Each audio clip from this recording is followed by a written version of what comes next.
Let's start the show. It's August 9th, 2012. Welcome to This Is Only a Test, the official podcast of Tested.com.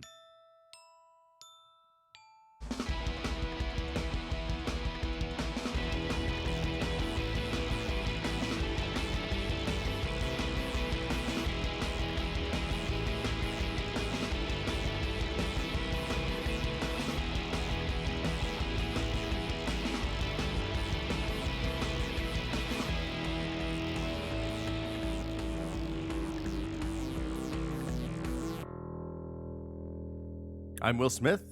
Joining me today, as always, Norman Chan, making magic fingers at his tablet and phone. Magic fingers. Magic fingers. Do they make you feel all right, Norm? Magic fingers? Yeah, that's the old slogan for the Magic Fingers vibrating bed they used to have in hotels. It said, I don't even know what fingers magic makes you feel fingers all are. right. Joey Famelli, Hey. do you know what magic fingers are? They make you feel good. Is that what you said? Yeah, so They're a bed? yeah, Why are The bed, magic fingers. I would not want to buy a bed heard called chunks of- magic fingers. so in the Last old, thing I want is a bed with fingers in them. in the old, well, all beds have fingers in them. Beds are gross. They just take the old bed and then they put a new outside on it and they sell it to you again for like $1,000. You're probably sleeping on a bed that hundreds and hundreds of people have slept on before you. Seen more backs than something that sees a lot of backs. Have you guys heard that? I think it's beds or pillows get heavier. Yeah, People from 'cause- dead skin from and dead drool. skin soaking in. Yeah, it's real gross. Wait, how much heavier? I think it's It's Is this substantial. yeah, it's a bit heavier. Wait. Is this like the This could be an how, urban how much legend. a soul weighs? Like this? No, 21 no. grams or something? That's bullshit. That was a dumb Right? movie. I haven't seen 21 grams in years. Magic fingers was a thing that in the days of roadside hotels, like when people would go on road trips and drive down Route 66 and all that, before Dwight D. Eisenhower built the interstate system and destroyed the roadside hotel attraction, and the also road employed travel lodge. hundreds of thousands of people. Yeah, it's secondary to destroying a great part of American culture. You would go New into Deal. a roadside motel, and they would have a box on the nightstand that said, put a quarter in or put a nickel in, and it would be Magic Fingers. And what Magic Fingers did was had a gigantic rumbling motor attached to the bed frame. Oh, I saw this on The so the whole Simpsons. thing would just shake. Yeah, Bart and Yeah. Lisa race vibrating beds in Simpsons. Yes, that was a Magic Fingers joke. I see. Now we're explaining 20-year-old Simpsons jokes. So nice job, That guys. was from the Simpsons movie, first of all, which came out about 7 years ago. Okay, Maybe so Is it 4 7 5 years ago no, already? it's like 5 years ago. Oh, it was yeah. 2006. Yeah, 2006 or 6 or 7. 7. This is some fantastic coffee you brewed today, Joey. Thank you so much. thank you for supplying it. It's good. I like it. Well, thanks, Uncle Berman and Aunt Braun, or maybe the other way around. But Uh-oh. anyway, well, this is awkward now. So big news week this week. I want to test how much beds Way. weight change in beds. I'm getting ready to buy a new bed, so You should maybe do I'll that. weigh it before I do it, and then we'll weigh it again in like 5 years. It must be like oils and It's probably super Oils? gross. you know. I will see. I can see the pillows getting heavier because there's Also, there's when- more contact. When you wash True. sheets, they get thinner. Like when you wash, well, the fibers come off. yeah, exactly. That's what the lint filter Lint, does. exactly. Yeah. You lose lint weight, and you're saying lint weight is overcompensated by body crap. Well, maybe your body oils are keeping Sweat the lint weight. in.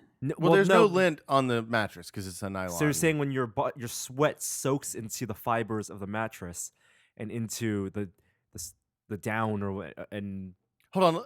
Okay, so do you not use a mattress pad underneath the sheets? no, you buy a mat. Yes. I have a mattress. And I Uh-huh. put two layers of sheets on top. One is the Like the little padded thing, the no, no, lightly no, no. padded thing. what lightly padded thing. You have a thing that has a big knot. It looks like a stocking on the outside, and then there's a pad. Yeah. The mattress pad goes between the sheets and the mattress. No, Yes. I have like a Tempur-Pedic. I have a Tempur-Pedic Layer. mattress. Do you like that? I don't have a I whole have mattress. my mattress has a soft, cushiony Tempur-Pedic Yes. thin layer So on that's top. that's what that's replacing. Okay, so I don't need No, the mattress pad is just mattress pad. is to protect the sheets, the mattress from sweat and stuff like that. No, that's why I use two sheets. Oh. I use What the fuck are when you? you buy that does sheets- nothing. you have the sheet that's like has the what do you call it? The fitted sheet. Yes. And then the unfitted sheet. I put the unfitted sheet on the bottom, Dudes talking then- about linen. and then the fitted sheet on top, and it gives an extra layer of protection. I've just started sleeping on beds about 7 years ago. What? Wait, what? It was futons for. I had Wow, a really? Futon, yeah. I lived So with you never had the springs, or never had the? when I was really young, I think we had like a little tiny box spring that I just by like. How often do you wash your sheets? This is very important. This is all Andrew and my wife. She takes Wow. care of. Yeah. If it was up to me, it would just Like I just replace them once a I year. would buy them. Yeah, buy new once a year. ones. Or just bring the futon back because I felt Oh, it's so bad. I like the dude. futon. The futon's good for your back. I was comfortable. I lay it out and just Once a month, wash your sheets. No, gross. once a month. I wash I my think sheets Andrea once does a Every month. week, once dude. a week. I Every wash my week. pillows every 2 days. Pillowcases. So you think ass sweat is better than face sweat? Because that's what you're saying. You're saying that It's a lot of body effort sweat. You gotta for a rotate. dude to change sheets But the and thing also is, change the comforter covers. if you don't change the comforter covers that often, the I comforter, wash my comforter cover.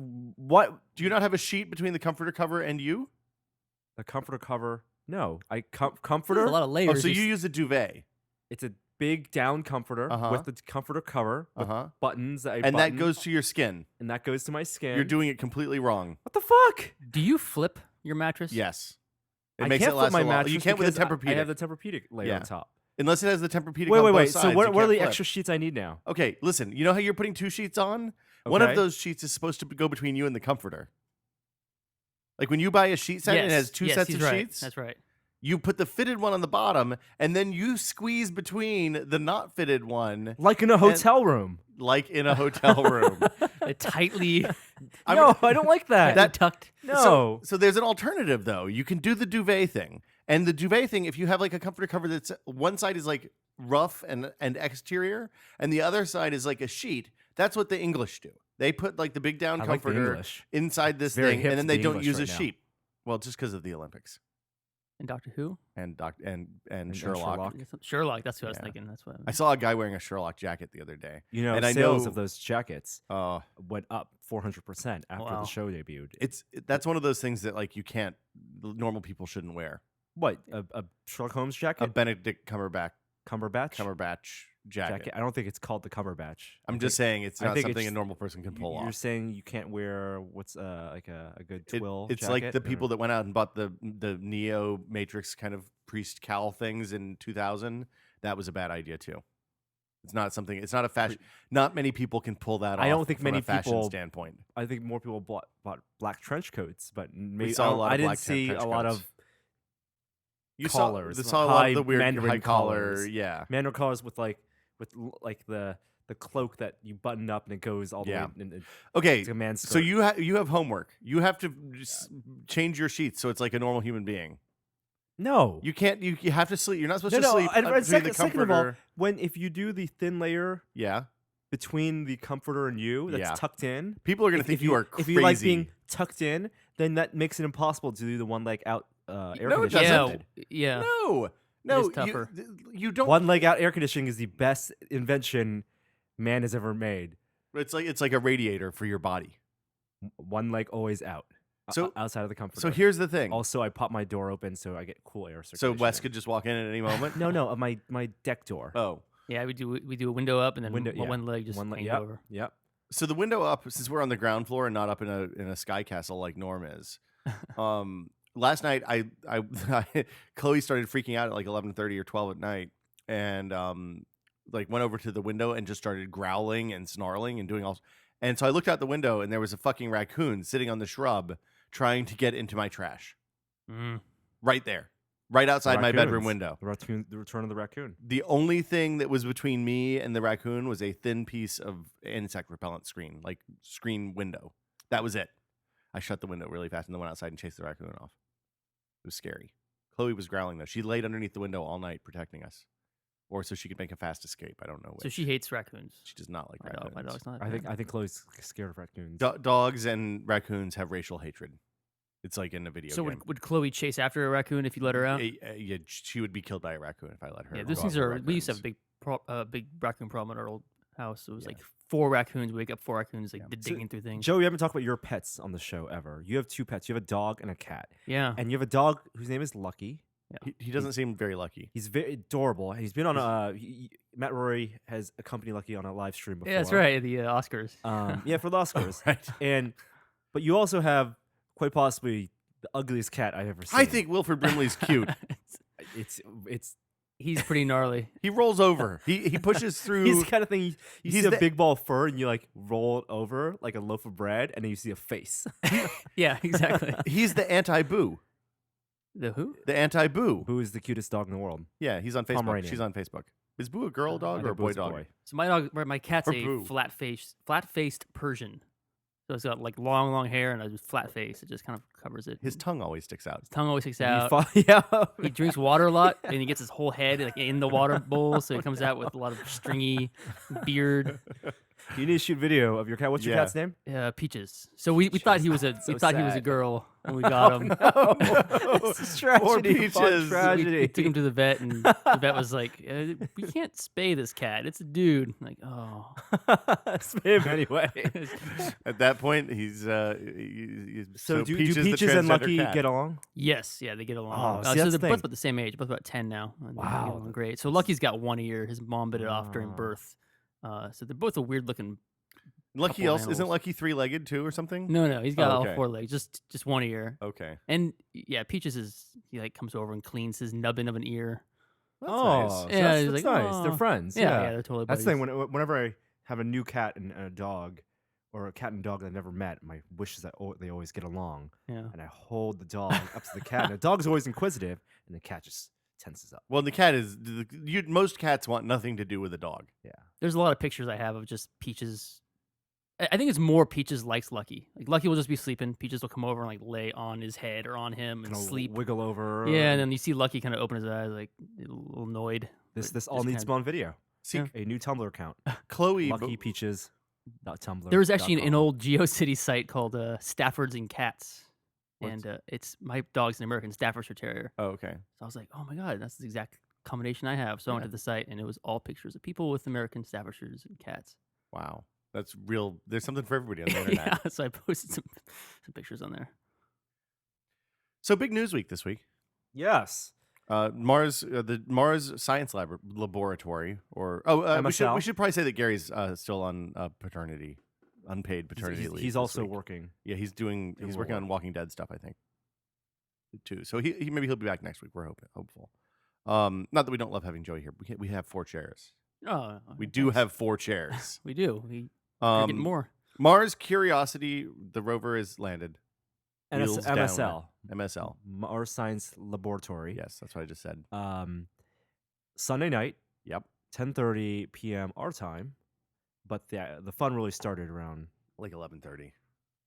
10 o'clock before. You think watching so? Oh yeah, the Oh. anticipation was much better than the actual landing. I was too scared to watch during the 7 minutes. Did you not watch live stream? I watched. I came in like right at the last minute or so. What a waste! I couldn't it was watch. like It was a too huge tense. party. Too so tense.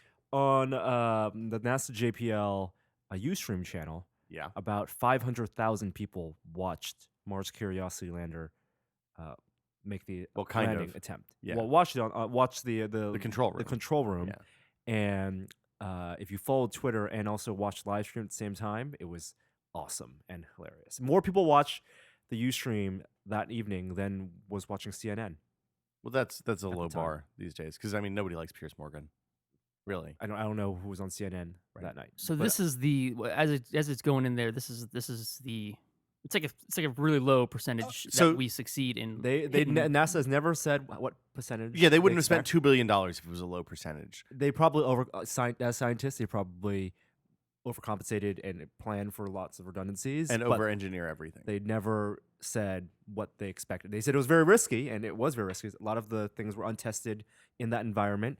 A lot of those different components of the Mars Curiosity lander were not actually tested together, like the parachute and the rover, or whatever.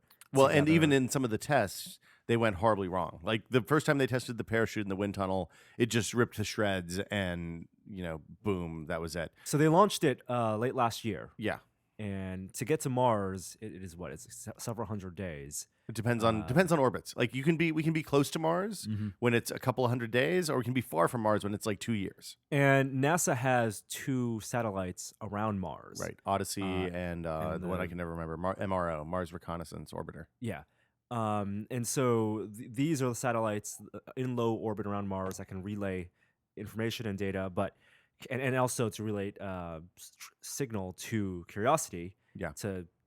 We're We're using them as communication satellites. which is incredible. Is this So how we we're have- controlling Ye- most of it? Yes. Well, so the way that works is if you think about it, Mars orbits, and Mars rotates. Earth orbits and Earth rotates too. Mars's rotation is about 24 hours and 39 minutes. Earth's is obviously right at 24 hours. It's a day.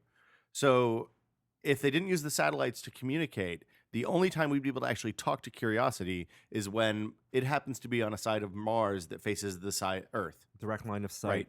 So we have radio installations in the Deep Space Network situated, I think, every 120 degrees around the globe. So we have pretty good coverage of the full sky at all times, but there are still some dead zones in there as you transition from station to station.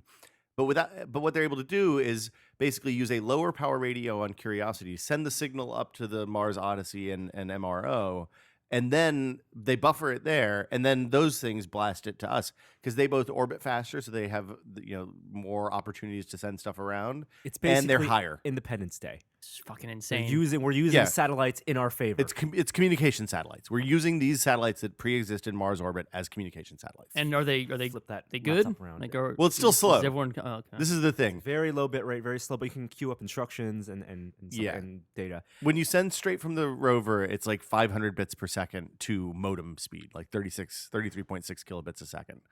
When you uplink through, Good enough to download the Q2. So no YouTube videos.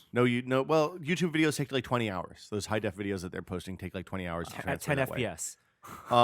However, if they go through Odyssey, then they get up to ISDN speeds, so they can get like 500 kilobits per second, more or less. It's like reliving the 90s. It's like on the Mars. late 90s, Mars early is getting 2000s. the 90s technology. So we should describe how the landing works we'll because we've talked about it before, but it's worth mentioning again because it's fucking crazy. Okay, we'll talk about landing and then talk about the control room and the environment and how Okay. awesome that live stream was. So the reason people are scared, the reason it was scary, is that the rover first has to slow down. Well, we lose contact. We never have direct contact with it because by the time it's at Mars, it is about 15 light minutes away from us. So we're getting signal from it. But it's all already happened 15 minutes ago. And all we can do is do It's not. It's minor, less than 15 minutes, isn't it? Little less. Okay. We can do a little minor course corrections up to a certain point. Right. And in diagnostics. But And once, then it's on its own. Then it's completely on its own, self-correcting based on simulations. And so what happens is it slows down an incredible amount from like 13,000 miles per hour, kilometers an hour, something like that, to 1,000-ish as it hits the atmosphere, and the heat shield absorbs a lot of the energy and it burns up as fire, basically. We're talking about something that's moving at kilometers per second. Yes, very, very fast. And this is slowed down by atmosphere and this is slowed down by atmospheric friction, stages. basically, at this point. And what? Just friction of the thing hitting air at really high speed. And this is it is working off of its own programs and I guess. At some point, it's like it's if you think about it as if you use a bullet as the analogy, we shoot the bullet from here and we can steer it up to a certain point. And then once it gets about 20 minutes out, there's nothing else we can do because the radio signal won't get back to it in time to correct anything. Shooting a bullet 1,000 times faster than any bullet that's ever been fired. Right. At something. It's from the Empire State Building to the Eiffel Tower. Farther than anything we've ever shot. But I mean, like, does it have any of its own commands that it's working? Yeah, so off it's of? smart, but it's still just it's not like a science fiction computer. It's a real computer. It's like shooting a bullet from the Empire State Building to the Eiffel Tower and hitting the observation deck or the spindle on top or something. It's something ridiculous, right? So once it slows James down, McAvoy could do it. Once it slows down to a certain speed, it deploys a parachute, which slows it down more. And this is a mass. We're not talking about like a dude jumping out of an airplane parachute. It's a a giant in tandem with another Curiosity. Yeah. The bigger rover. Right. The Odyssey is strapped on the back of Curiosity. So that slows it down more, and then once it gets to a certain speed from there, the rockets on this crane fire. There's like retro rockets that slow it down further, but they don't actually land on the ground with the retro rockets. What the retro rockets do is hover, get it to a place that it can hover, like 40 feet off the ground or something. So I have a detailed infographic that NASA released. So you're talking about. They call it entry, descent, and landing. 3 EDL. stages, EDL. During the entry stage, that's 10 minutes. And then there's a big heat shield that gets separated from. So there's like 4 stages of the actual mechanics. Yeah. And every time a different stage finishes, then parts fly off. Yeah. So the parachute deploys about 7 miles at a velocity of 900 miles per hour. 7 miles off the ground. Off the ground. Yeah. So And that's remember, Martian atmosphere is very thin compared to our atmosphere, so you need a huge parachute, and it does a lot less slowing down. Than it would here. 900 miles per hour deploy parachute. Yeah. So imagine an airplane, something that's flying twice as fast as an airplane, and putting a parachute behind that. Yeah, that seems like it'd work fine. Wow. And then that's going to take a couple minutes, and the heat shield then pops off because it's inside lower atmosphere. No longer needed. And then the parachute part flies away, and then you have a contraption that Will was talking about, Retro rockets, basically. which is a fall. Imagine something falling at that point 80 meters a second, 180 miles per hour. Okay, so a supercar, right? Something that's driving as fast as a supercar, then shooting rockets at the ground to slow it down to the rest slow of it the down way. and balance like 4 rockets. But this is the crazy part. This is the amazing part. Is it doesn't go to the ground. At that point, it just lowers a platform, like a helicopter platform almost, on 4 cables from that, or 4 ropes from that hovering crane. And the rover drives off of that platform, and then the part with the rockets on it flies away and crashes someplace far away. so yeah, It's bananas. So you imagine like a stable crane, right? Some dude, from union guy working on a crane and lowering a multi-ton, 7-foot wide. it's like it's rover, kind of like But that crane is on rockets and also descending at 100 miles per hour. It's like if in Aliens, instead of landing the spaceship and the car driving out, they just lowered the platform with the car on it 40 feet from a hovering rocket, and then they drove off of that, and then the plane went and crashed. Now the tragedy of all of this is that we never ever will get to see that descent. No. Video of that descent. We don't No, get to see the video thing itself. of that descent. But they Like, have video of the coming down. We'll have video from Curiosity. Some Yeah. might have video of it actually coming out. But I want to see something coming out of the sky, supersonic speed, deploy a parachute, throw that away, have the rockets, and then some crazy crane dropping an SUV. That's the next commercial. That's what Google's going to do at I/O next year. That is a Lexus commercial waiting to happen. It's Google I/O next year, dude. They're going to do it out of the dirigible. So yeah, it's landed. We started getting image back immediately. Obviously, there's data throughput speed issues that prevent it from, coming in fast. But JPL actually, I think this is the first time they've done this. They have a page that just lists the raw pictures that have come in from the probe, without any kind of editing or editorial or anything. It's just the pictures go straight up on the web, maybe after somebody looks at them or something.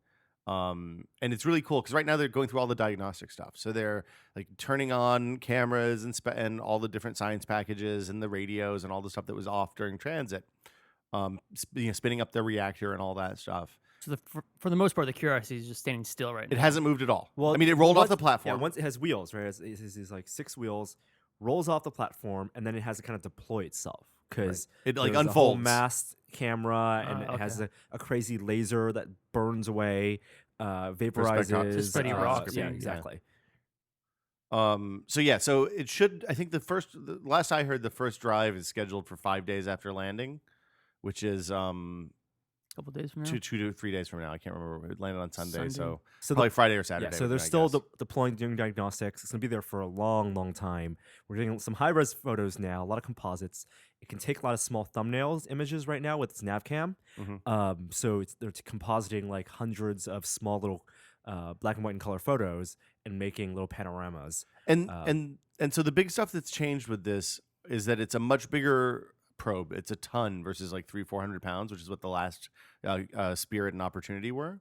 So it's a lot bigger, and instead of relying on solar power, which those did, and over time, Martian dust collected on the panels, and even though those rovers probably still fully operational, they eventually couldn't collect enough power. Well, Opportunity is still going, but Spirit ran out of power to run the heaters and keep the electronics warm during the Martian night. The coolest thing is watching the NASA control room. Oh, those dudes were stoked. You can see this anime GIF GIF, you mean? of GIF. GIF. No, it's GIF. GIF. Those guys. No, it's GIF. No, it's GIF. No, it's animated GIF. GIF. Is this where everyone? No, it's GIF. It is absolutely GIF. You couldn't be more wrong, Chan. You mean I think you've gone full circle on this. Really? I think, yeah. You think I looped around? You looped around. It's GIF. CompuServe originally said it should be pronounced GIF. We'll Anyway, need clarification on internet. this. Yeah, thanks. Well, this will give you the something animated to talk about. GIF? Are they Jibs or Gibbs? Jibs. It's because it's short for giblet. You don't call it a giblet when you Thanksgiving. make the turkey in Thanksgiving.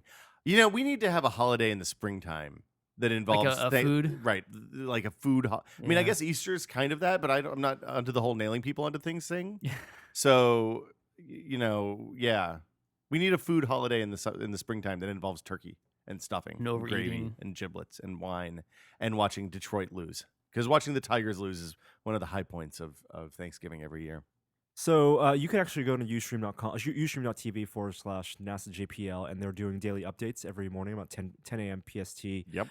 From the laboratories from JPL, the control room, and they'll do a little press conference. They'll show off new photos, and if you go onto the mission site, you can, like Will said, get a raw feed of all the photos in high res being sent from Curiosity. If you want to get a daily update. To find that, you can just also Google JPL raw images Curiosity.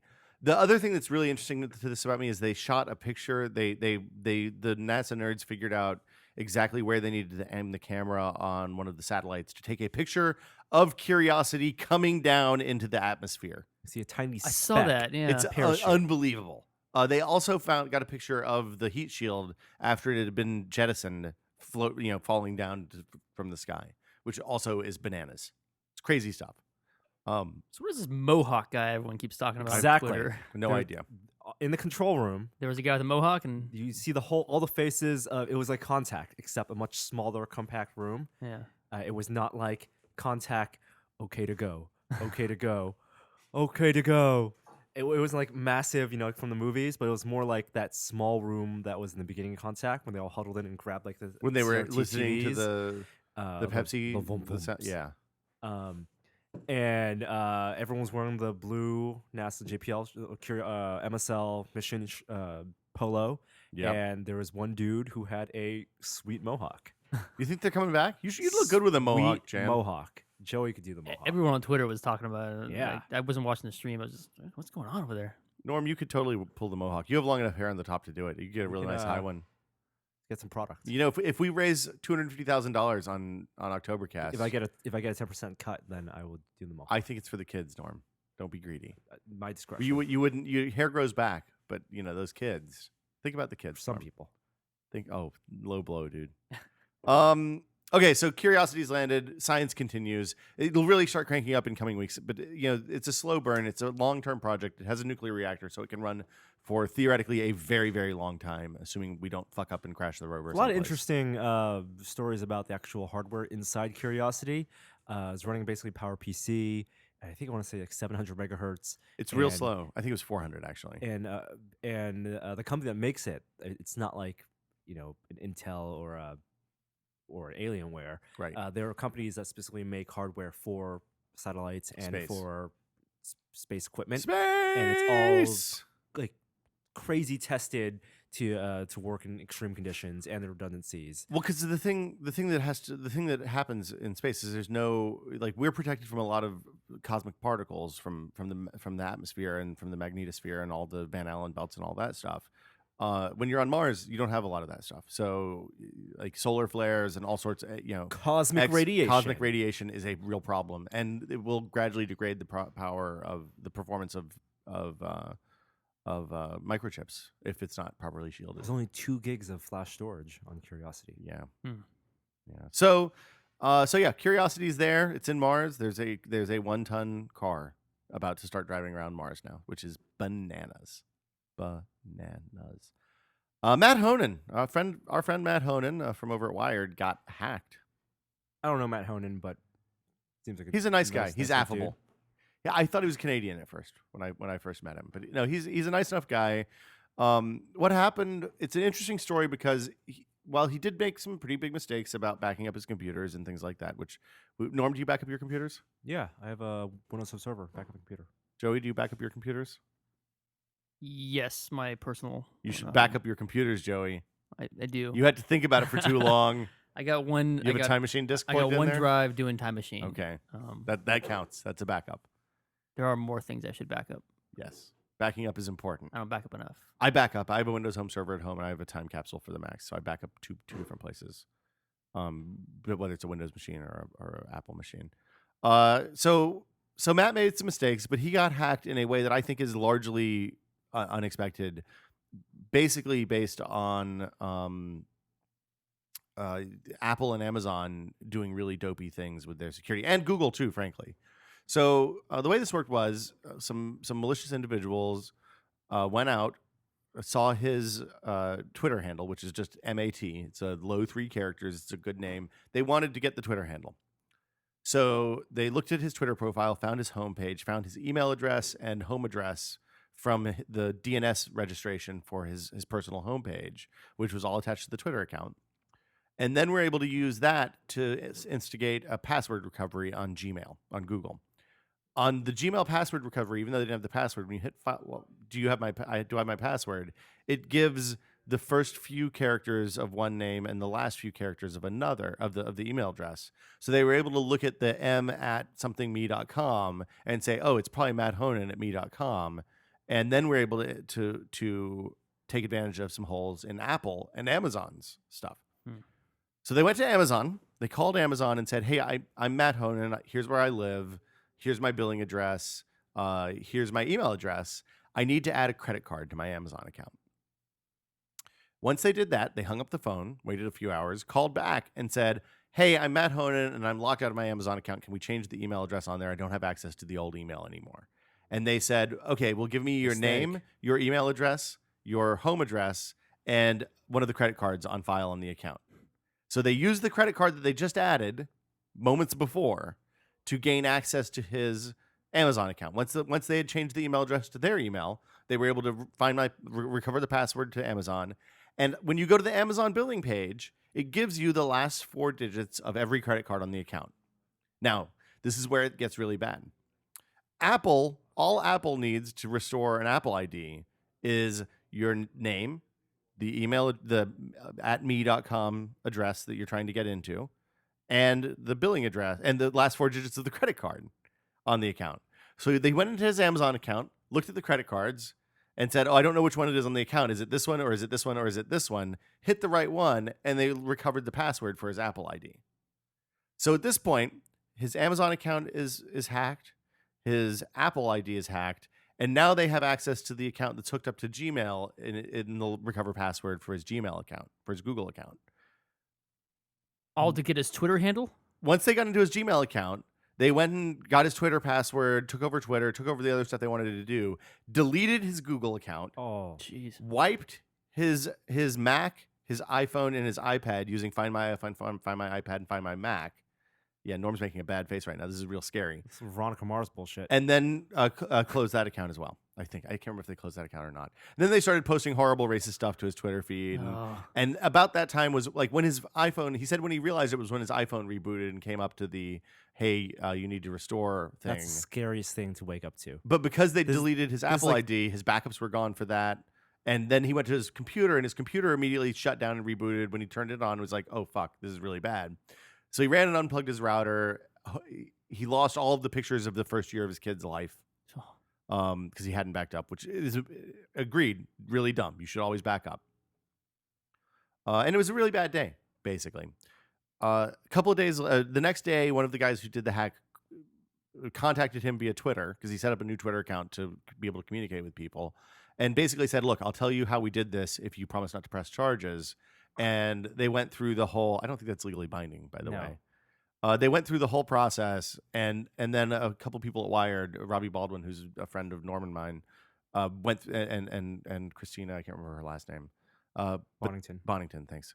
They went through and recreated the whole thing over and over, like multiple times, multiple accounts. Like it's really easy to do. If you're Amazon, if you have the information that you need to get the passwords from Amazon and Apple, the whole thing just falls into place. It worked because he had a domain that they could access DNS info from. Well, but and also because Amazon and Apple required the information revealed by Amazon that they thought protected you was exactly the right information revealed by the Apple needs to. The information that Apple treated as private, as preserved, was not private according to Amazon. So who is go ahead. Like who is it? Is it Amazon or Apple? That's kind of more. Here there are mistakes. Google shouldn't hint at the recovery email address for the Google account. That's a mistake.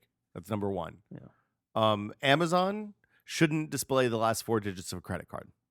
And Amazon definitely shouldn't let you add a credit card and then recover a password using the bullshit credit card you just added. without any kind of authentication. Apple shouldn't let you recover a credit card with the last recover an account with the last 4 digits of a credit card, because that is information that is printed on every receipt that you've ever gotten. Oh yeah. So like literally, if you walk down the street and if you know your neighbor's email addresses, then you find a pizza receipt. Like the pizza delivery guy, if you order online, has your email address, your home address, and the last 4 digits of the credit card and your name. So they could do this exact same thing if you have your Amazon and So Apple the IDs answer is set up Apple. the same. Apple is worst. Amazon is also really bad. Google is also, I think, a little bit at fault. But the two bad ones are Apple and Amazon. The fact that Amazon lets you add credit cards and recover accounts based on that is insane, especially given that all the other stuff that's tied to Amazon. So both Apple and Amazon have closed the holes. They don't. Silently. Amazon doesn't let you add a credit card to an account anymore. Apple doesn't let you recover a password over the phone anymore. Oh, great. So that is, both of those things are good. But I think part of the reason this happened is that both of these are e-commerce sites. So these were essentially stores. iTunes is a music store, and Amazon was originally selling books. Identity should not be tied to credit cards. Right. It's the last 4 digits of a credit card, especially, are crazy easy to get. That number. I mean, it's scary to think about. You use your credit card a lot. How many people have access to your full credit card number? Like just employees of merchants.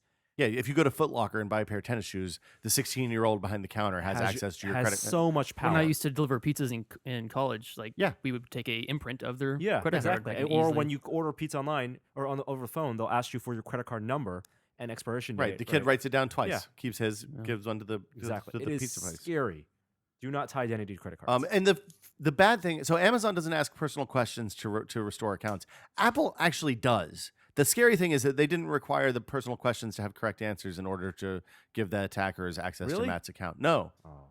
but What is your favorite animal? What is your spirit animal? hippo. You answered that really quickly. I've thought about it a lot. It's the most dangerous land animal in Africa, meaning it's Not the what I most was dangerous thinking land of, animal in but the okay. world. They're cute and cuddly, but incredibly dangerous. Is that what Hippos? is that how you Hippos. Chomp you in in half. your dream? Is that what you see yourself as? No, I The just like the hippo. I think people underestimate the hippo. Everybody always says, "Oh, I want to be a lion or I want to be a wolf If we were or to something." tear apart your physical being, Yes. a hippo would emerge. Maybe I think mine would be a turtle and a boar combined. a boar turtle. Is Boar it a turtle. boar with a shell or a turtle with tusks? A boar with a shell. Nice. It's good. That's Mm. my Yeah. Norm, spirit animal, The bison, spirit. the noble buffalo. noble buffalo.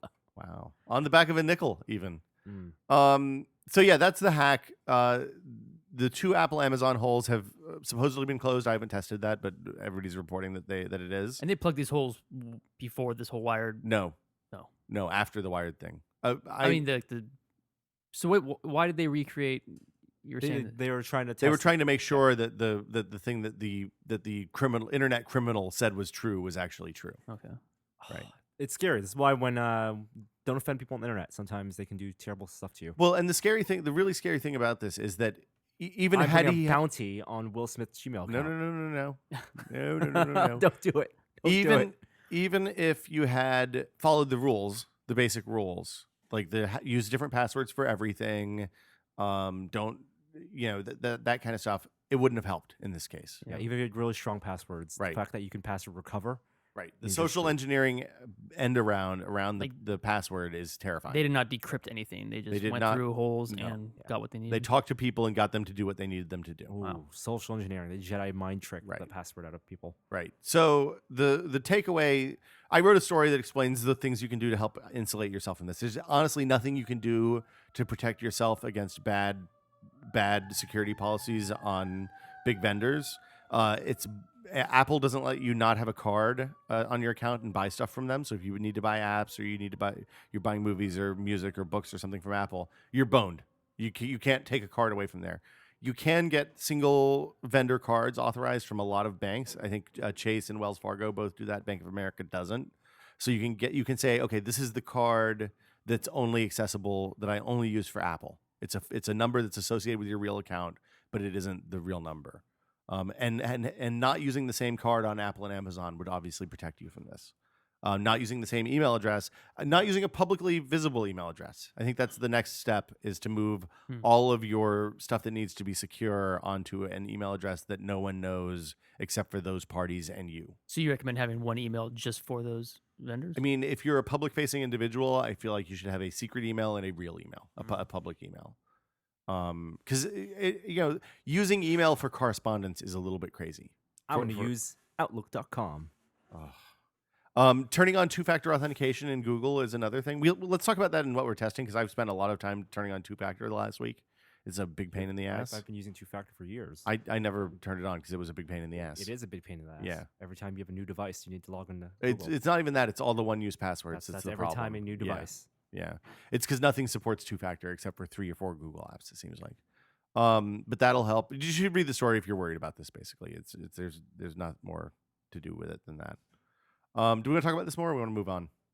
Let's move on. Best Buy. We all love Best Buy, right? When's the last time you guys shopped at Best Buy? Actually went into a Best Buy store and bought something. We had to buy a cable. We were in Oregon, but that was before that. That was like months ago. That was months ago. Before When was that, the last time you personally went to a Best Buy and bought something?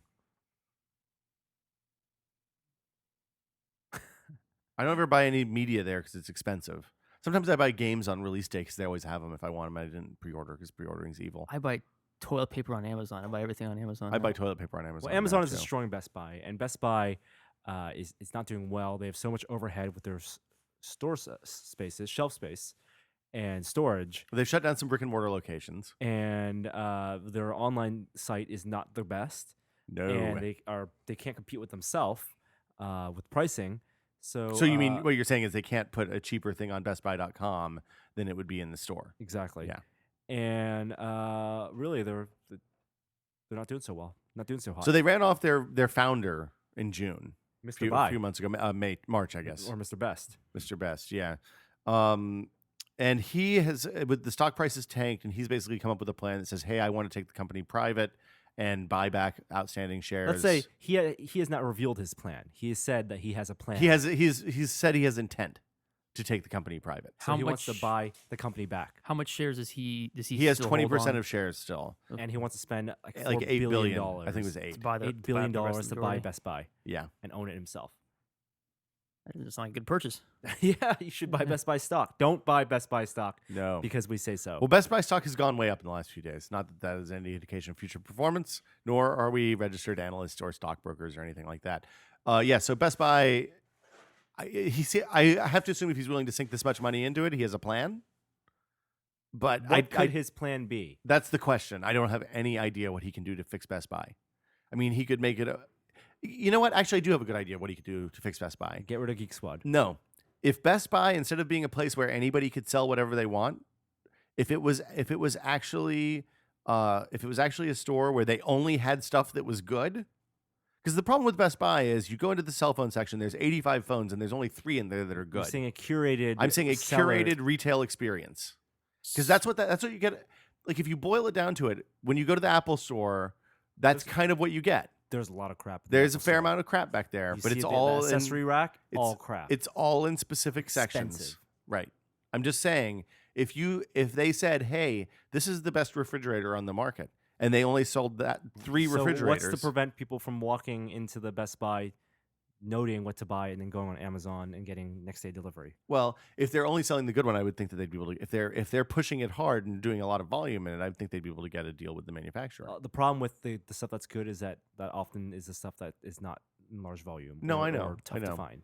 Do you think it would be? I mean, it seems like it would be a lot for them to become recognized as the company that knows the perfect product, the good product. They have pretty good information if you think about it, because they have years and years of return data, so they know what gets returned because people don't like it, and they know why people return it, and that they probably have as much information about that as Amazon or any other big retailer, Target, any place that's big.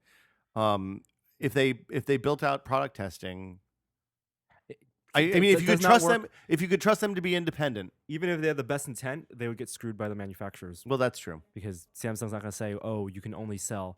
I always want to buy this one product from you to sell in our stores." And yeah, right. No, you're going to sell all our stuff. I don't know. I think curated shopping is an interesting thing. It's what Brian's doing with the Wirecutter. Right, but he doesn't actually sell him stuff. He doesn't sell. Well, he makes money on doesn't- affiliate links. but he doesn't have inventory. That's true. The whole thing is inventory. That's true. Buyers and suppliers have a very, very special relationship. Yeah, it's an interesting problem. So I don't know. What do you guys think he's going to do? Yeah. Blow them all up. Paintball stadiums. Paintball stadiums. Laser tag. man. Bring Laser back the tag. jungle. DZ Discovery Zone. A grim future for Best Buy. Is Magnolia still part of Best Buy? Is Yeah, that, they Yes. bought Magnolia Home Theater to add Yes. credibility to their home theater department, the AV section. Well, they wanted to do super high end SKUs. They want or super high end for Best Buy. They wanted to get into TVs that cost $4,000. That's always the best part of going to a Best Buy, going to the small little Magnolia nook. in the back? I always feel like those people are judging me, looking at me like I shouldn't be there. No, get out of here. You're the wrong kind of nerd. You know too much to be in Magnolia. Valve Software, maker of such fine games as Half-Life, Half-Life 2, Portal, Portal 2, Left 4 Dead 2, Team Fortress. I think that's it. Counter-Strike, Dota 2. Anything else? That's pretty good. It's good. They're going to sell non-game software on Steam on September 5th. But they have not said what non-game software they're selling. Such things as accounting software, photo editing, Really? video editing, These are the productivity, creative, What's productivity software? word processing, Well, why is note it? taking, OneNote. OneNote. So are they going to? So they're turning Steam into an app store, basically. This makes Gabe's comments about Windows 8 being a real threat a little more clear. Not a real threat. Colossal. Clusterfuck of catastrophic properties. Yes. But again, if he's going to turn Steam into an app store, Oh, yeah. it turns. No, absolutely. He has a pretty strong conflict of Well, interest. I think we all knew that it was coming. Is the Yeah. Source Filmmaker engine? It's free. I mean, was that the first? Was that the first? I step would not in it? consider that. That is non-game software, but it's still everything that they've had available for free, at least on Steam. That's non-game has been game related. So like map editing Yeah. tools, server software, game trailers, servers, movies, game movies, stuff like that. And so this is purely non-game related software starting September 5th. And Valve Quicken. exactly. Can't wait for that Steam sale. I want to get Steam apps. sale for maybe not Photoshop, but Steam sale Man. for WinZip and for WinRAR. Yeah. The Ouya, the Android tablet, the Android console, game console, plugs into your living room. You know, Kickstarter, lots of promises, not a whole lot of real stuff going on. Seems like maybe phantom-y. I don't want to say it's a phantom again, but it seems like a phantom kind of thing. You're saying you don't believe in it? I do not believe that it is a real thing, but they're saying it's going to ship in March. The Kickstarter closed, and they raised $8.59 million. Ridiculous. Wow. It used to be like very notable when something broke $1 million on Kickstarter. That was like 2 months ago. So I had dinner with some guys or drinks with some guys the other night, and we were talking about Kickstarter a lot, because including some people who I will remain nameless, but who have pitched products and done pre-orders and stuff on Kickstarter before. And they all seemed, the general consensus was that Kickstarter is going to flame out in the next 6 or 7 months as some big high-profile products that lots and lots of people have invested in end up with nothing, no content. Like they just disappear with the money, or they run out of money before they get the products shipped, or whatever. And again, Dudes there's with monocles and like, oh, we made $10 million on Kickstarter. Oh. Yeah. there is no legal. No legal recourse. No, That's it's scary. good faith Yeah. donation. Yeah, it's the internet. It's trust. You trust that they're going to do it right. Would you trust people on the internet? They're Random very people on the trustworthy, internet? right? I mean, they made a funny video. well, here's That video was funny. Worth the What video are you talking about, $300 Norm? investment. Every Kickstarter video.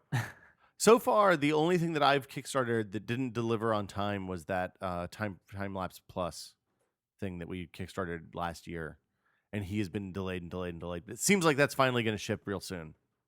Seems like it.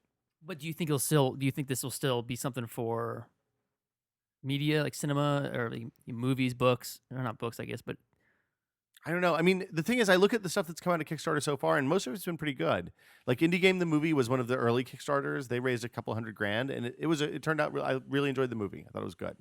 I didn't put money in that. see, I even. feel like somebody who donated $10-20 to a movie to get their name on a special thanks at the end would be less pissed than somebody who put in $100 for a product yeah, and that product didn't deliver, yeah. Well, if the you're, product sucked. or just it was crappy. Yeah, Well, I mean, if the product sucked, it's your fault for investing in it. If the product doesn't You deliver, didn't it's their. invest it. You pre-ordered. That's the mindset. Well, that's my point. Is if you pre-ordered something without knowing if it's going to suck or not, you're a dumbass. Frankly, like I would never. A lot of dumbasses on. I the would internet. never pre-order products unless I was running a site and I wanted to have access to them so we could do videos with them. Pebble. Right, Pebble, MetaWatch, Timelapse Plus. I'd probably do the Able Brewing Cone because that guy's a third generation product, and the first two were pretty good. And I think that Keith is a smart dude. But yeah, I mean, you shouldn't pre-order stuff if you You shouldn't use Kickstarter as a pre-order. You should have the expectation if you pre-order a Kickstarter that you may not see anything out of it.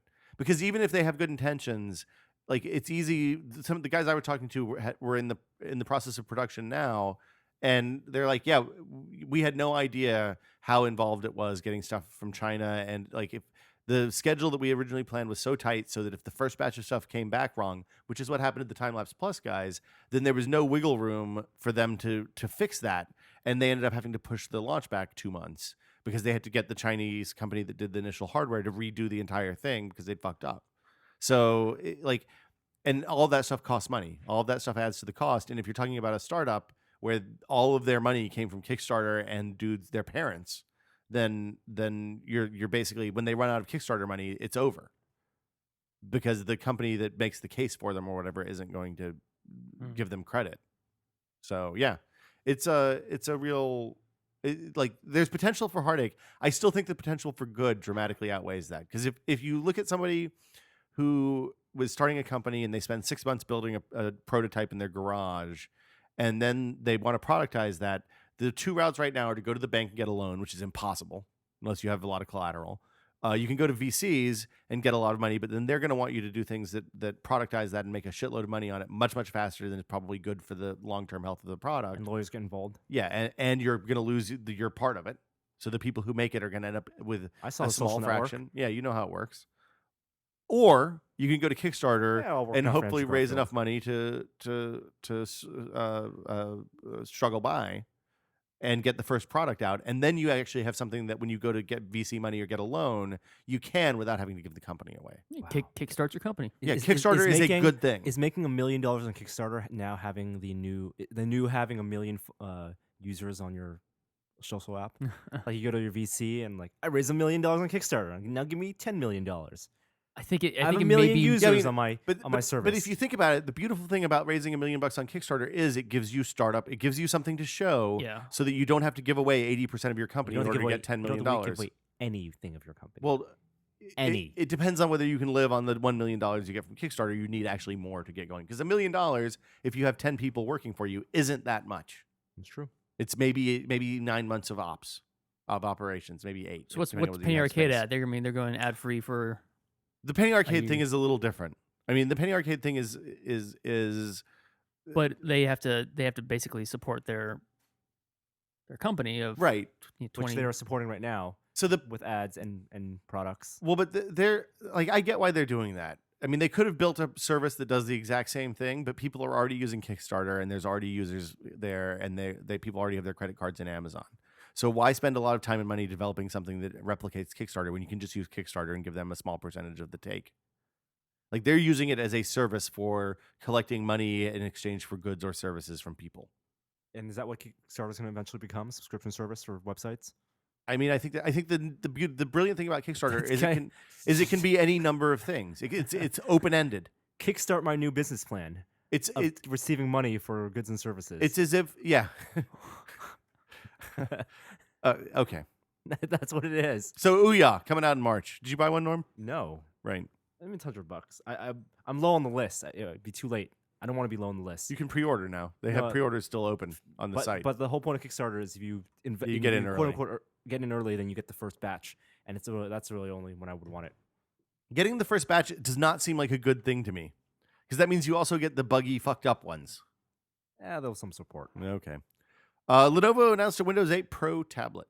This is one of the first tablets that has been announced since the Microsoft Surface announcement, and we're getting close, dangerously close to October 26th, which happens to be the release date for Windows 8. Oh, I didn't know that. Although we will have Windows 8 in next month. Yeah, later this month. A week. I keep thinking it's July still. And Lenovo, I think we saw this tablet. We met with Lenovo at CES. It's a 10.1-inch tablet, 1366 by 768. Touchscreen, with digitizer, runs Windows 8 Pro, and I think this is the kind of tablet if it can actually run fast and run programs fast, And Windows works, right? and Windows is Usable on it. with touch. Real Windows. Then you can. It's the dream of docking a tablet, having HDMI out, plug it into a monitor, a real computer, and then when you go home, take that computer with you and use it on the train. I don't know that that's my dream, but Is that it what was at one point. Is that what we saw with the docks and the Android I think so. at CES last year? I don't remember seeing the Lenovo one. I remember seeing the Yoga. This is when you fell asleep. Oh yeah, you What? fell asleep in the. You took. We went in to take the Remember closed we door went part we of went the to meeting. CES, and it's some fun backstory. We went to CES, and Lenovo wasn't inside the main CES hall.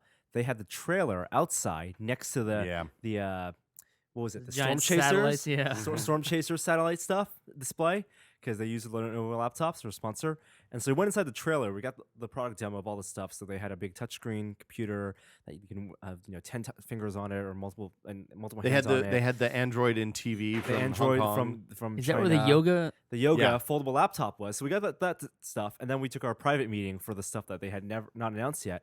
And that's when you just collapsed and took a nap, and some dude was making fun of you. Oh yeah, But yeah, yeah, it's I not. remember That's that not dude. fair. I mean, CES is a hard week especially for you guys. I just put down the equipment. I think I drank a cup of coffee and then just passed out on Drank the a chair. cup of coffee and you passed out, and some dude was. I remember waking up to Yeah. some guy saying and we something. we came out and like you were sprawled back on the couch like this. Oh yeah. It looked like a good nap. I was really jealous. I mean, but that was at the end of a week of 20-hour days. Oh no, that You- dude who gave you shit was an asshole. Yeah. Yeah, That's my point. he was wrong. You find sleep when you when Yeah. you can. Those trips. Any opportunity. So this tablet will come out around the end of October. Are you guys still excited about Windows 8 tablets? I'm excited to try one out. I'm excited about the Surface. 'Cause I like Well, yeah, the Surface looks construction. neat, I guess. I don't know. I'm less excited the longer I wait to see them. If I would have been much more excited if that had come out after that press conference, we'd have one in our hands by now. Seems like. I'm not excited to spend $1,000 Yeah. on a tablet when I already have 2 tablets right now that I'm using regularly. Ours did a great story about something that actually happens to us all the time. People are claiming copyright on NASA videos. So NASA videos are funded by the national federal government, which means they are automatically public domain, and theoretically anyone should be able to use them for whatever they want. So if we wanted to take curiosity clips and play them instead of this podcast with us talking, totally could do that. It's totally legal, 100% within our right. However, because of the way YouTube's strikes and copyright stuff works, they go better than DMCA, and they kind of proactively go out into the video streams and look for content that matches content other people have claimed as copyrighted. Which means when a news station posts their newscast and they use some of that NASA footage that they are legally entitled to use, the copyright detector software on YouTube sees that in every other video and says, oh, this content is owned by such and such news station. You are in violation, and we're going to put their ads on your video. So what that means is if we do a curiosity video and some shitty news station in the Philippines claims copyright on that, they get the revenue from the ads that show on that video instead of us. And the only way you can get out of this is if you contest it, which takes up to a month. So it's bullshit. Wow. It's a load of crap.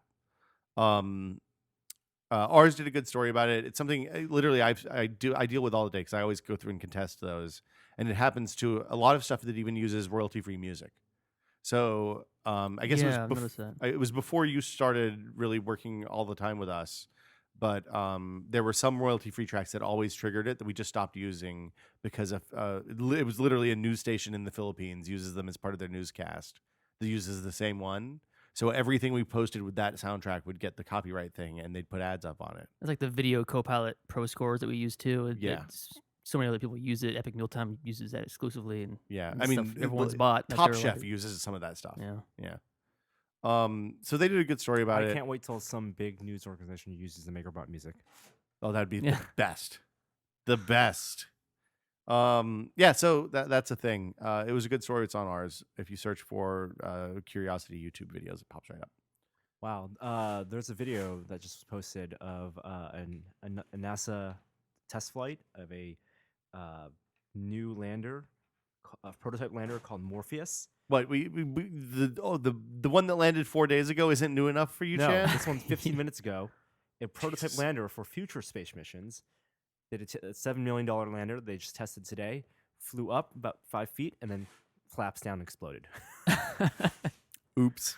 A methane gas tank ignited a liquid oxygen tank. Oops. Don't put fire in liquid ox. Oops. Samsung versus Apple.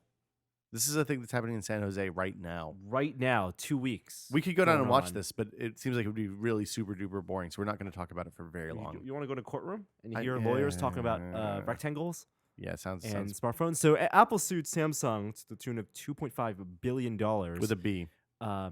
saying that Samsung's products, including many of their Galaxy smartphones and also their Galaxy tablets, Especially the 10.1. basically are ripoffs of the Apple iPhone and iPad.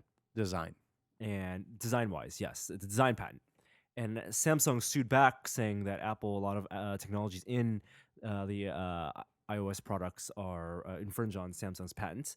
And so now they're in a heated legal battle in San Jose, in Apple's home turf. And it is very interesting to follow along because it has brought to light many of in discovery, which is It's interesting to get highlights of. sure, Yeah. yes. In discovery, lawyers are using this as an opportunity to basically spill all the design secrets of Apple's design process. Yeah. And all the prototype photos of the old iPhones and iPads. You got testimony from Johnny Ive, testimony from Phil Schiller.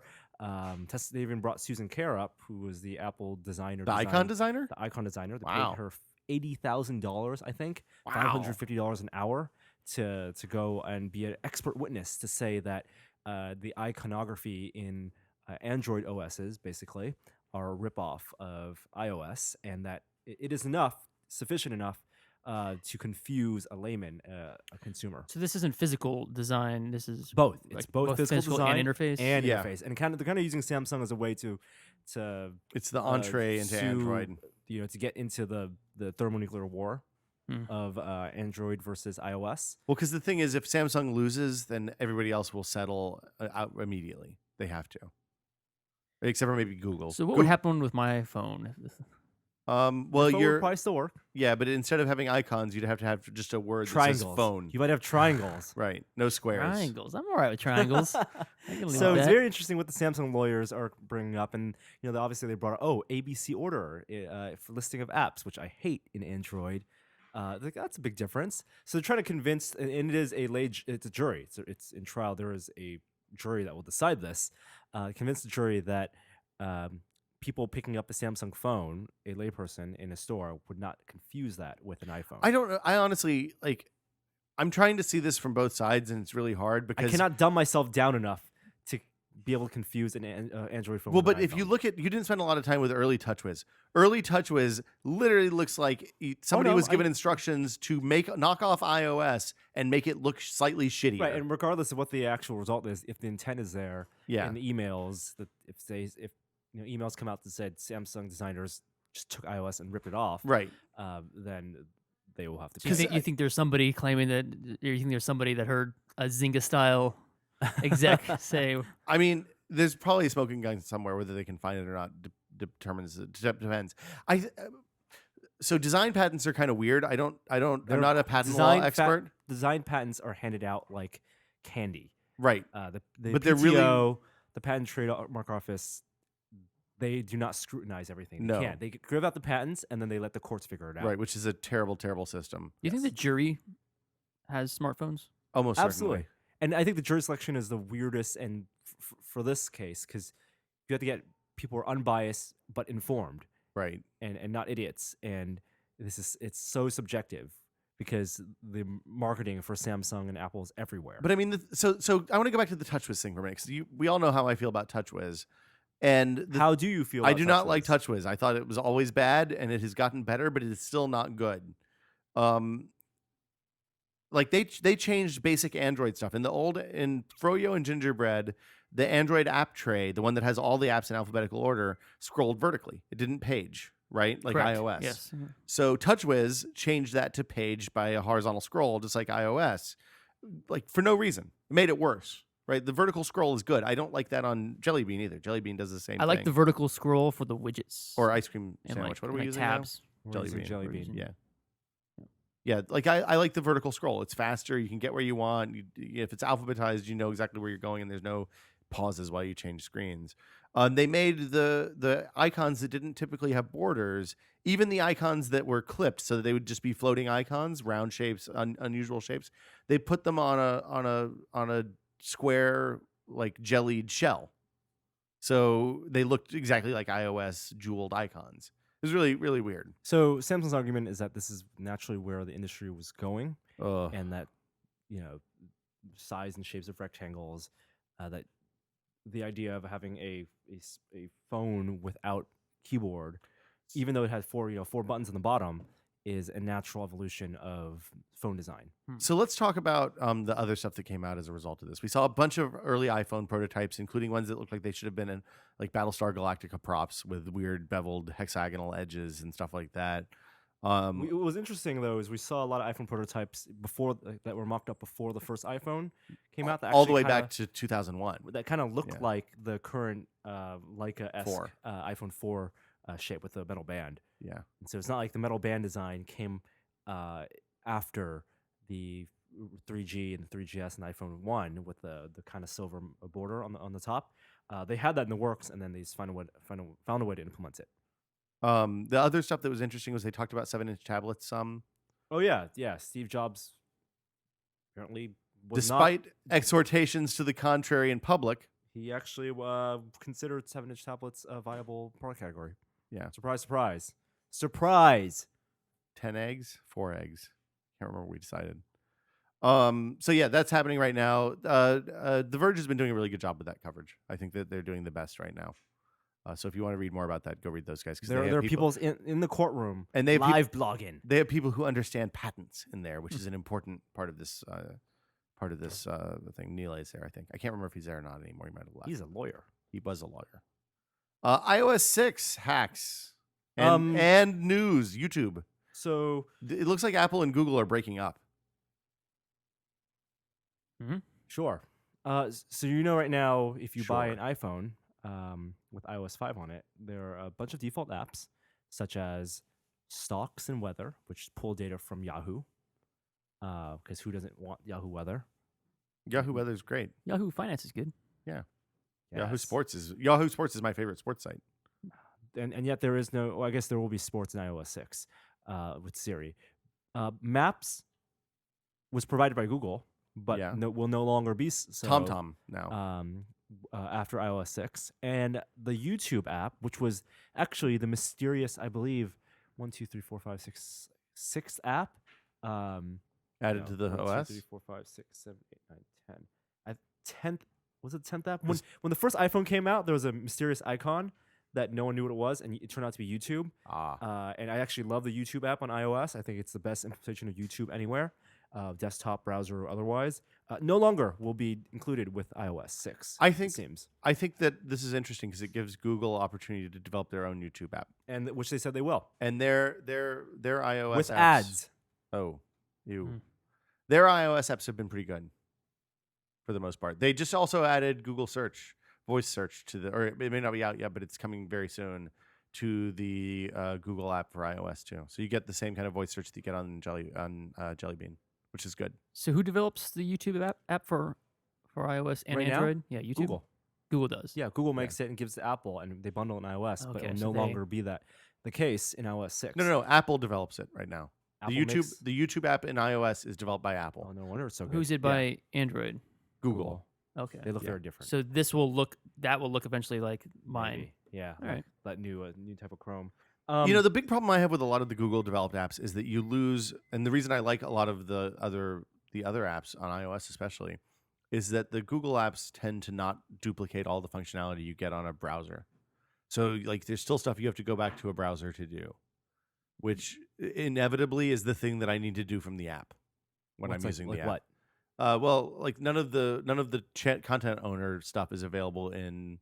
That's very I know use it's case, though. well, but kind of yes, but kind of no. There's millions and millions of minutes of video uploaded to YouTube every hour. I think there should be a separate app for YouTube uploading Fair and enough. YouTube management. I can manage our stuff. Yeah, see, you can on iOS, but that's an Apple app. Google Plus, there's a ton of stuff you can only do from the web browser. You can't do from the app, which is frustrating. For people who use Google Plus. For the 5 people who are using Google Plus, yes, I know. But I mean, I think my feeling about that is that a lot more people would probably be using the Google Plus stuff if that stuff worked. Anyway, moving on. The extended home screen. Yeah. So people who have iOS 6 right now have gone into the code and have changed the dimensions of the home screen. And when they set it to a specific resolution, I believe it's 1136 by 640, which was the rumored new resolution of the new iPhone, widescreen iPhone, taller 4-inch iPhone. It perfectly adds a 5th row of icons on the home screen. Oh, so this is for theoretical new hardware.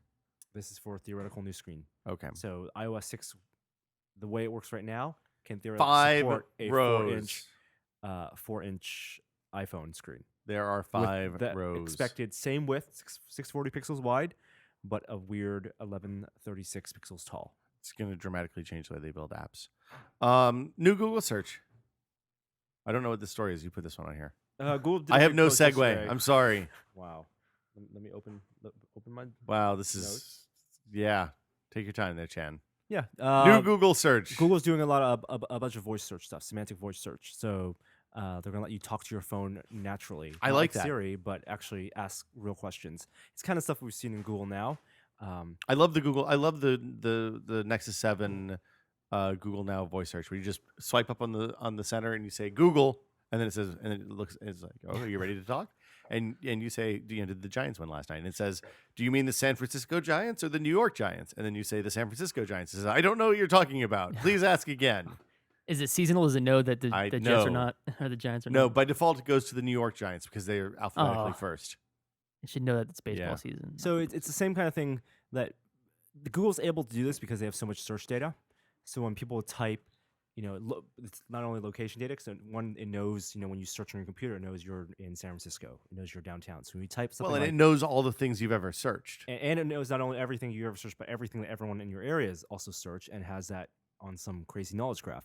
So when you type something like Dark Knight Rises, it'll assume that you want movie showtimes. It'll kind of list movie showtimes. You don't even have to start like, when is Dark Knight Rises playing tonight? Or even when you do that, it'll kind of know. And that is part of their magic. And they're kind of tying that to voice search so it can understand the intent of the things you're asking. Yeah. And cater to that. I find that the results for that are frequently interesting, and they usually are very telling.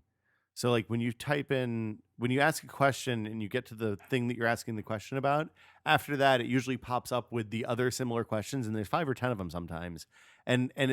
Usually it's like if you search for a celebrity, number 1 or number 3 is always, is this person gay? Like real near the top.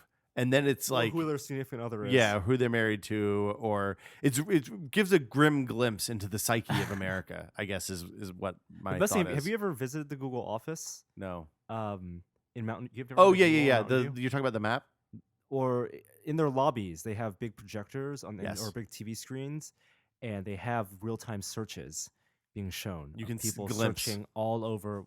I think they filter out the porn, the adult stuff, because that I think would take up a lot of it. Safe searches on. It's not like perfectly real time because they do. I think they just pull out intervals, but you get a sampling of what people are searching for in real time. It's like looking at the Matrix. Terrifying. It's like looking at the Matrix. A lot of inane questions. This is where? This is at the headquarters. headquarters. Yeah. Wow. At the Goog. Marissa Mayer, formerly of Google, now the CEO of Yahoo. Oh, perfect opportunity for a segue there. Wants to focus. That's what I just did. No, it's perfect opportunity for a good segue. Do your good segue then, Chan. So Google Search is one of their best products, and one of the people who worked on Search was Marissa Mayer, who now is, as of 3 weeks ago, CEO of Yahoo. Nice. And bring over her product emphasis over to Yahoo, has implemented a few changes, even though she's in the middle of her first pregnancy. And she's committed to working through the pregnancy, of course. Marissa Mayer made a couple changes. First of all, offering free lunch to Yahoos now get free coffee. There's a rumor she wants to take the exclamation point off of Yahoo. I think that's a good idea. Incredible. I think she should bring back the famous Yahoo billboard outside San Francisco on that's- this that's on the off wall the on the freeway. off the freeway. Yeah, I'm the okay with that. vacancy Yahoo sign. I love that sign. It's very iconic.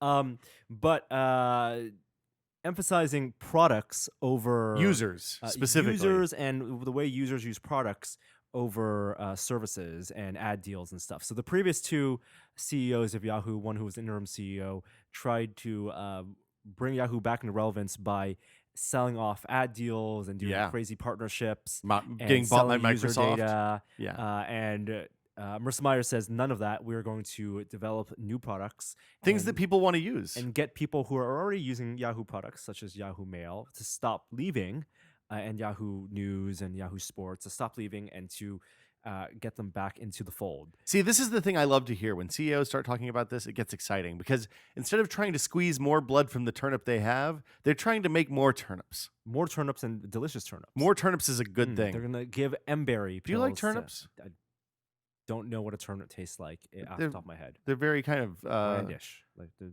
potatoey, right? Starchy. No. They're tangy. I would say almost. Really?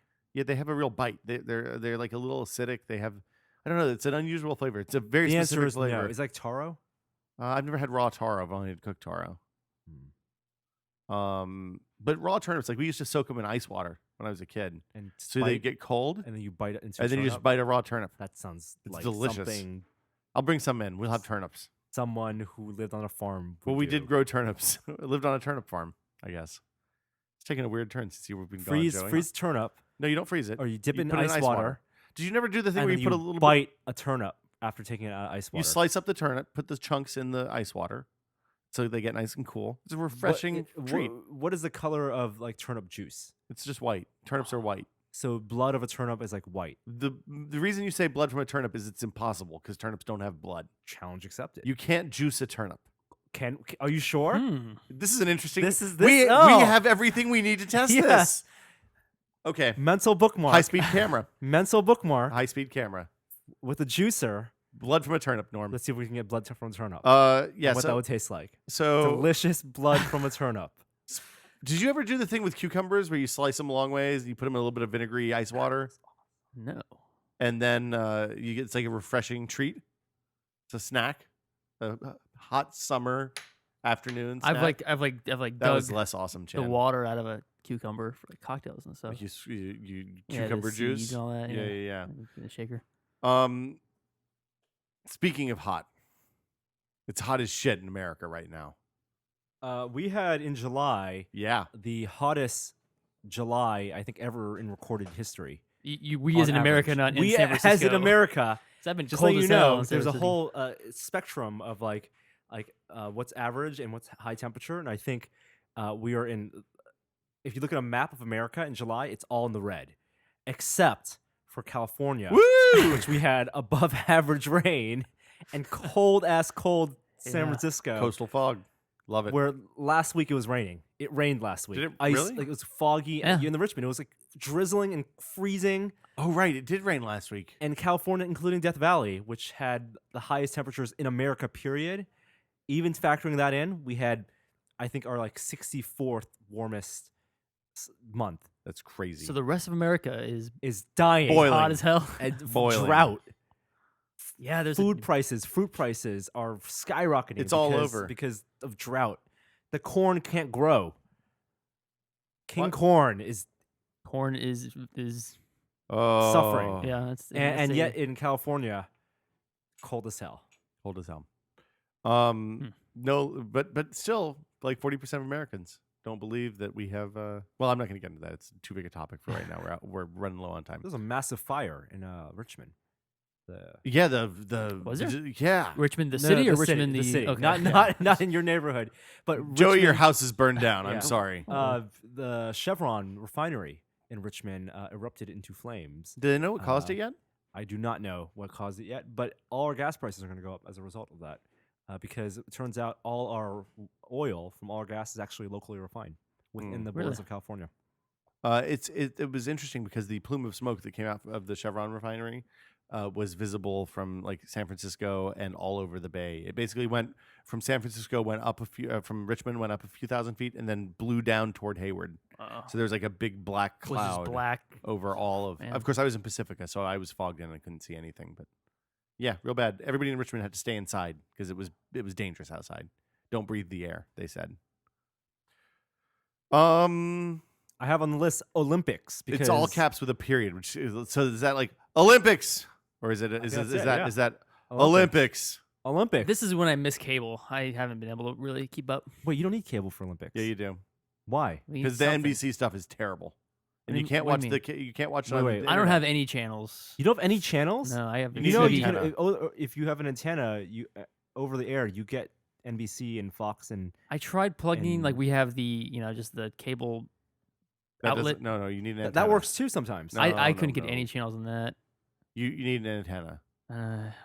I just need it for. It costs the like Olympics. $8. Olympics, how far are we in? We almost done with this. It's done on Sunday or something. It's 2 weeks. 2 weeks. We're into the second week now. Has it been cool?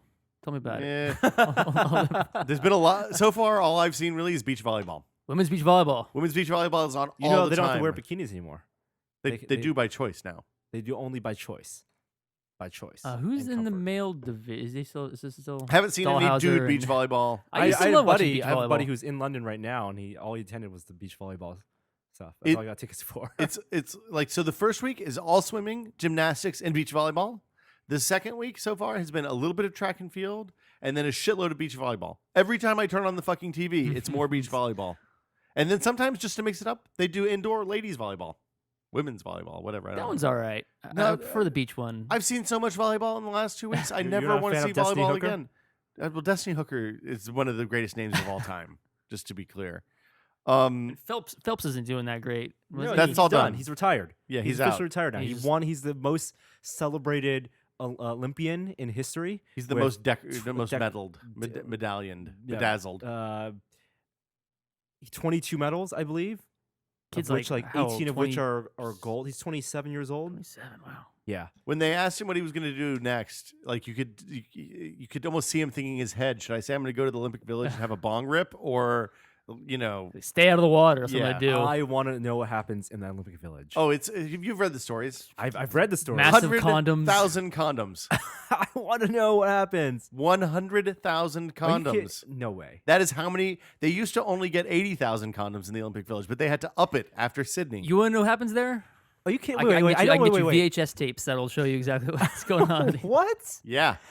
Yeah. It's Be just- more descriptive. There was a story on Wait, are you saying ESPN.com. who provides the 100,000? The Olympic Committee. Yeah. They just have like Well, it's see, like think McDonald's about it. No. and like the Trojan store or what? Think about it, Norm. These are people. They're in peak physical condition, right? What They about train 20 hours a day, 18 hours a day for 4 years. They don't go out. They don't watch TV. They don't have friends. They don't have social lives. They come to the Olympics. They compete like hell for 4 days. And you have something in common. With like, you Yeah. break the ice easily. What sport Yeah. you playing? Hey, what's Yeah. going on? Like it's not. like you all have a thing in common. yeah. and you they easily all talk- go to the McDonald's and that's where And they're all super deprived. Yep. And then they go there and it's Olympians gone wild. that's crazy. Yeah. Yeah. But they're kids. Ryan there. Lochte There are said kids there. the people underage are in a different area with Oh, good. chaperones. There's no Thank goodness. chaperones in the Olympic Village. How do they? So they just block off a series of apartments for No, this? they build a They whole build it. Build a little Yeah, 'cause it compound. has to hold a shitload of people. So Why like, is this not the plot of like the next Vince Vaughn movie? Is the this Olympian? some- Like it's his That is his- totally a Vince Vaughn Right? movie. He tries His to goal sneak is- in to the Olympic No, Village. no. It's some crazy like Ben Stiller or what's Listen, his name, I've Owen got- Wilson plot I've got to it. get into the Olympic Village. They want to get into the Olympic Village, so they find the easiest sport to get into. Yeah, it's like the South Park Cartman thing. Yeah. except for Special Olympics. and then they can have a Paralympics thing in there. yeah. So they build the Do compound. the Special and- Olympics have a village? No. Special Olympics, they don't don't. think so. Special. How much Joey, condoms? No, Joey. Joey. Joey, no. Joey, no. All right, this is back to No. the. No. Wait, so They build a compound. It's not like affordable housing for low income people in I wonder, like, Atlanta. Is this? You guys ever I seen want to hear the movie? stats. There's an opportunity for infographics here. You guys ever see Munich? Yeah. I Is did this not that whole see beginning Munich. scene where they're kind of running through, Yeah, hop over the fence? I have no idea what you're talking about. Huh. Probably. I think that first part of that. That may be because the building of the Olympic Village compound for athletes may be a result of Munich, because that's one of the reasons they're so crazy about security Yeah. in Olympics now. It's like the island. except for they're not dumb. Because in the island, they were all a little I bit guess, yeah. engineered to be dumb. Yes. Yeah. Except one out every like 10 or so. Right. Um, Ironically, Wow. the Scarlett So- Johanssons. no, Sorry. she was a dumb one. Oh, she was a dumb? Yeah. Who was smart? It was Ewan McGregor. Ewan McGregor. Okay. He's the one that Um, figured it all out, but he was yeah, kind of dumb, right? The They're more naive. the more Neelix, Yeah. Neelix in that movie was not dumb. Okay. Um, So yeah. It's basically, once they finish with their competition, the people who compete in the first week, they're the easiest. It's like finals week. right, so they finish It's their like finals weeks in early, college, They just right? don't and everybody they don't goes sleep. fucking crazy. Yeah. Ryan Lochte said in public in an interview that he fucked up in Beijing because he went into that Olympics with a girlfriend, and he was not doing that this time. He cut the girlfriend loose before the Olympics. That's a terrible, terrible thing to say. Well, he's kind of a d-bag. I wonder how many Olympic Village babies are there. I Well, think- that's why they have the 100,000 condoms, Jude. yeah, but and you know, 98% 99% chance of 99% success. chance. How many?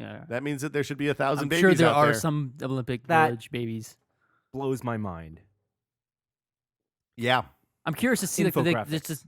the social like demeanor, like just Yeah. the way they Well, the language way barrier. A lot of people yeah. don't speak the And same what, language. And what about the people who Yeah. like are in the Olympics who aren't in the purely physical Olympics, like the archery dude. It's archery.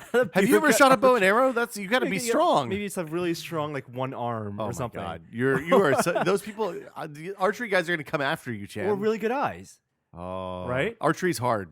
right? Like, Archery is difficult. is there like oh man, those fucking swimmer dudes. No. See, the thing is, it's the college finals problem. Because what's going to happen is if you're like a track and field guy and your room is next to a bunch of fucking swimmers, their stuff finished 3 days ago. Your stuff is just starting to crank up. So like you have a real problem if they're out throwing down until 3 o'clock in the morning. Like it's a death march. It's Also, like a going lot to of camp. these, a lot of these like training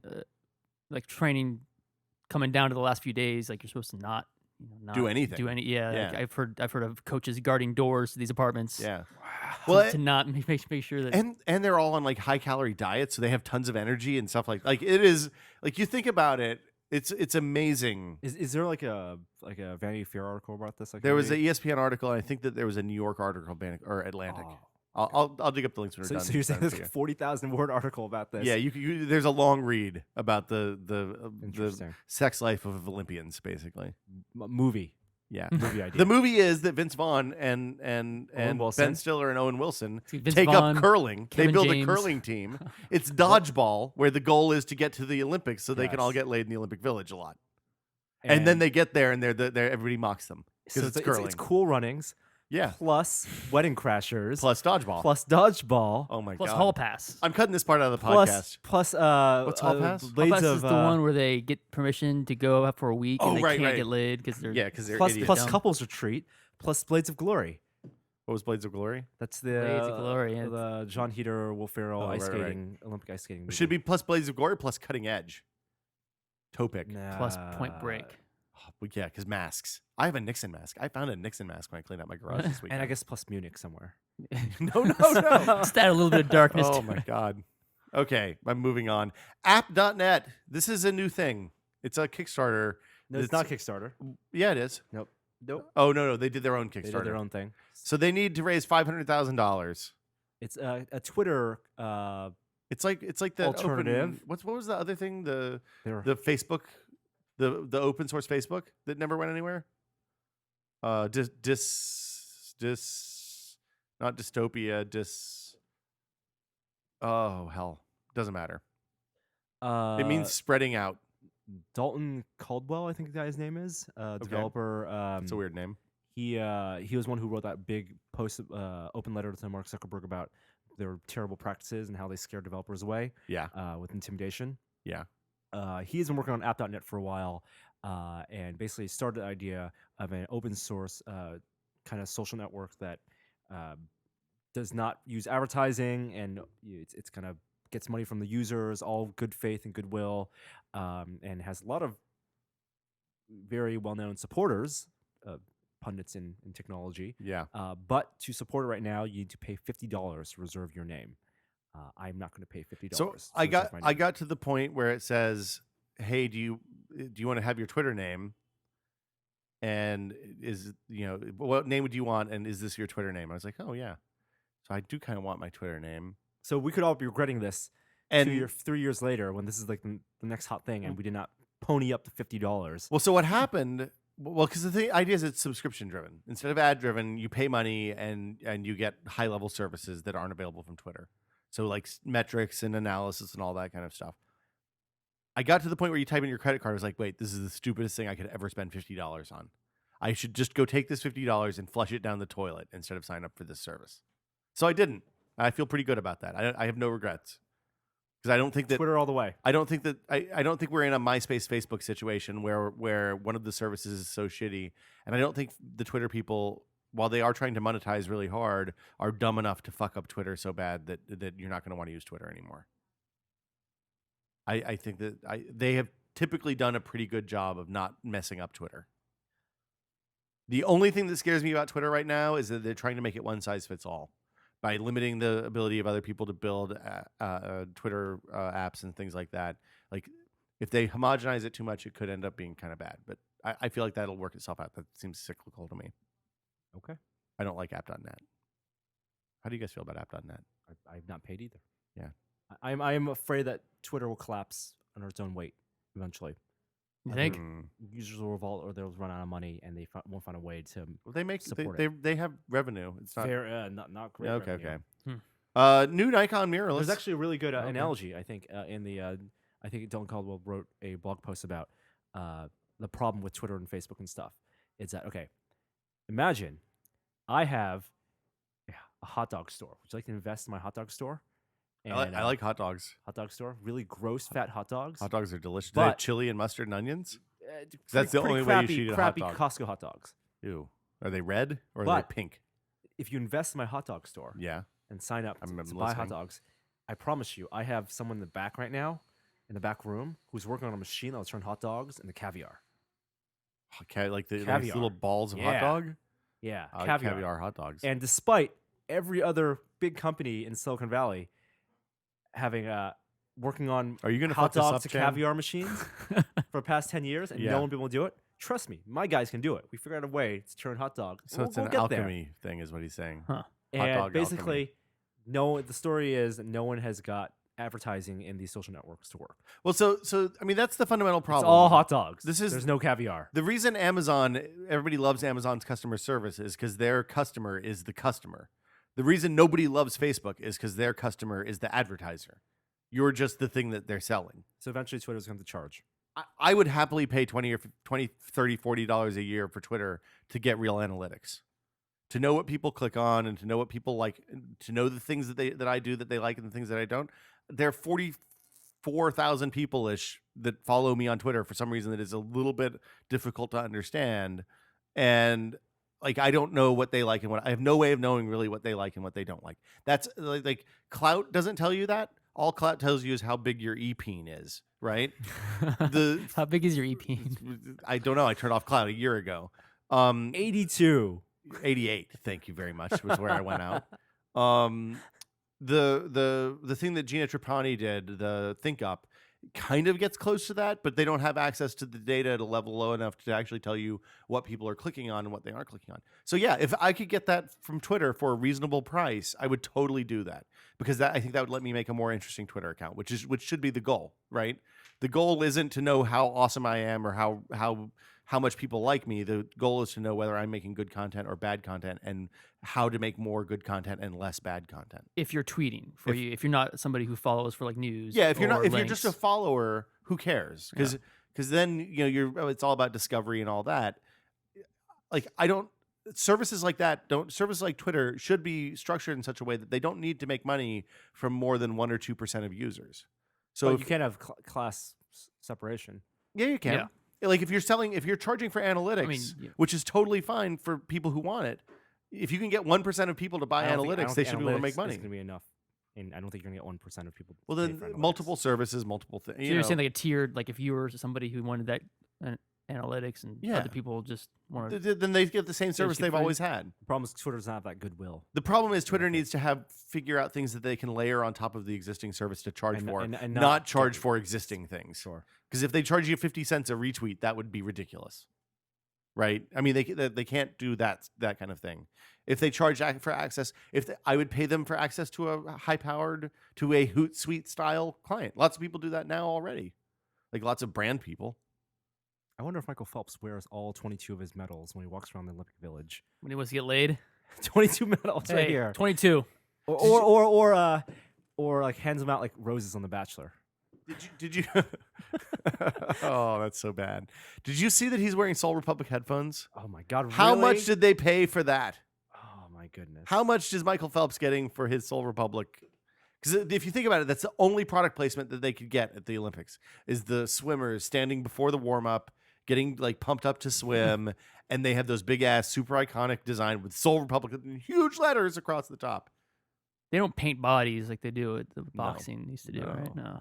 Paint bodies? They used to like tattoo, like fake tattoos on Really? boxers for advertisements. They use their bodies as What? billboards. Well, you know, like what's her name? Carrie Walsh wears the K tape, Yeah. the I guess stuff crazy, like that. you know, thermic tape. But that's because they've been doing this for 12 years. Couple other things. Nikon has a new mirrorless coming out. The J2, it's $550. Norm, or should we be excited, or is it going to be another Nope. Nikon One? It's Nikon J1, but J2. It's $500 is cheap. That is cheap. I think that that sensor size is too small to be worth investing in a new mount. It the one uses mount. it uses a new mount, right? It uses Okay. the Nikon One mount. That's no good. At that point, look into getting the Sony RX100, which we hopefully will be getting in soon. The Photokina rumor roundup. I wish I was going to Photokina. It's happening in September. What's Photokina? Photokina is a massive photography convention conference. It's like Gamescom, but For photos? For photos. It's like NAB. You should before. go to Also, that. it is in Germany. That's Oh, why it's like wow. Gamescom. This is in September. It's in September. September is really busy. It's in the week before we fly out. Okay. So it's not happening. Maybe but next year. A ton of shit's gonna be announced there, including new Sony NEX cameras, Okay. possibly Sony NEX 5F and a 6. Another one. Wow. Yeah. It's crazy. Some new F is below N. I think F is the follow up. I don't know why. Okay. Their naming scheme doesn't make any sense at This all. is all rumors. Okay. And new full frame cameras, medium format cameras. Nikon very likely will have a full frame camera, the Ooh, D600 I out. like that. We've already seen pictures of that, and then Canon. It's been largely rumored to have a full frame entry level camera, $2,000, which I will look at. Wow. Cool. We talked about. Somebody asked us about cameras this morning on Twitter. Yes. He said he couldn't find the Sony NEX C3 or the F3 in stores, Yes. and wondered if it was worth paying $100 more for the 5N, which is what I did in May when I needed a camera and I was getting ready to go on a trip, and the F3 wasn't available yet. I think that there are some products that are worth waiting for, things that see frequent upgrades and that you're going to be updating firmware on and stuff like that, and you want to have long-term support on. And then there are other things that it kind of doesn't matter so much. And I think cameras fall into the kind of doesn't matter so much category, because it's not like they're going to add new functionality Yeah, to they that. will. Not really. If they add a line in, that's a big Okay. thing. If they add hardware, if they add that, but I'm saying you're not going to be out of support 3 months. Oh no, it's not about support. It's not like- it's not like, near end of product yeah. life cycle. Why wait, or why not wait a month and then get something and get Well, if you're going someplace that you want to have good pictures now, then you want to have good pictures that, now. That was not the point. The question though. I think that in cameras it matters much less than on. Will, you did not make a bad decision buying your 5N. I'm not. This isn't a cognitive dissonance thing. This isn't me attaching value to it. What I'm saying is, So you're saying like technology and cameras are what I'm saying mixing to is, the point where it has like a yeah, if you bought an iPad 3 a week before the iPad 4 comes out, then you're going to have one less year of support on the OS side than if you had waited a week. If you buy a 5N a week before the 5N successor comes out, it doesn't matter, because that camera's still going to take pictures the whole way through. Well, the and iPad it's not will like still you work get the whole way continued through. support. I mean, Huh? you're just talking about products that get firm I'm updates, t- period, well, if and you- products that don't get updates, period. If you Talking don't about get software and iOS 7, hardware. but you get iOS 6 and iOS 5, you're bummed out. There's Why no are you bummed out? because you want the new shit. Okay, so I also want the new shit with the new camera. Yeah, but it's the cameras don't. The new shit that they add to cameras is largely irrelevant. Unless If- the new shit is not largely irrelevant. Are they changing sensor size? Well, we don't know. And we don't know. Okay. We don't know. So why not wait a month? I'm just saying, I don't think cameras are something you need to like I don't think ebook camp the readers- upgrade for. I don't- Yeah, same thing for ebook. I would not hesitate to buy a Kindle now, even though likely they will announce new models in I think November. it's the same with tab. I think it's the same with all technology. If you're near the end of the life cycle, wait a month. I disagree. But anyway, let's talk about what we've been testing. I need to get the music queued up before I say that next time.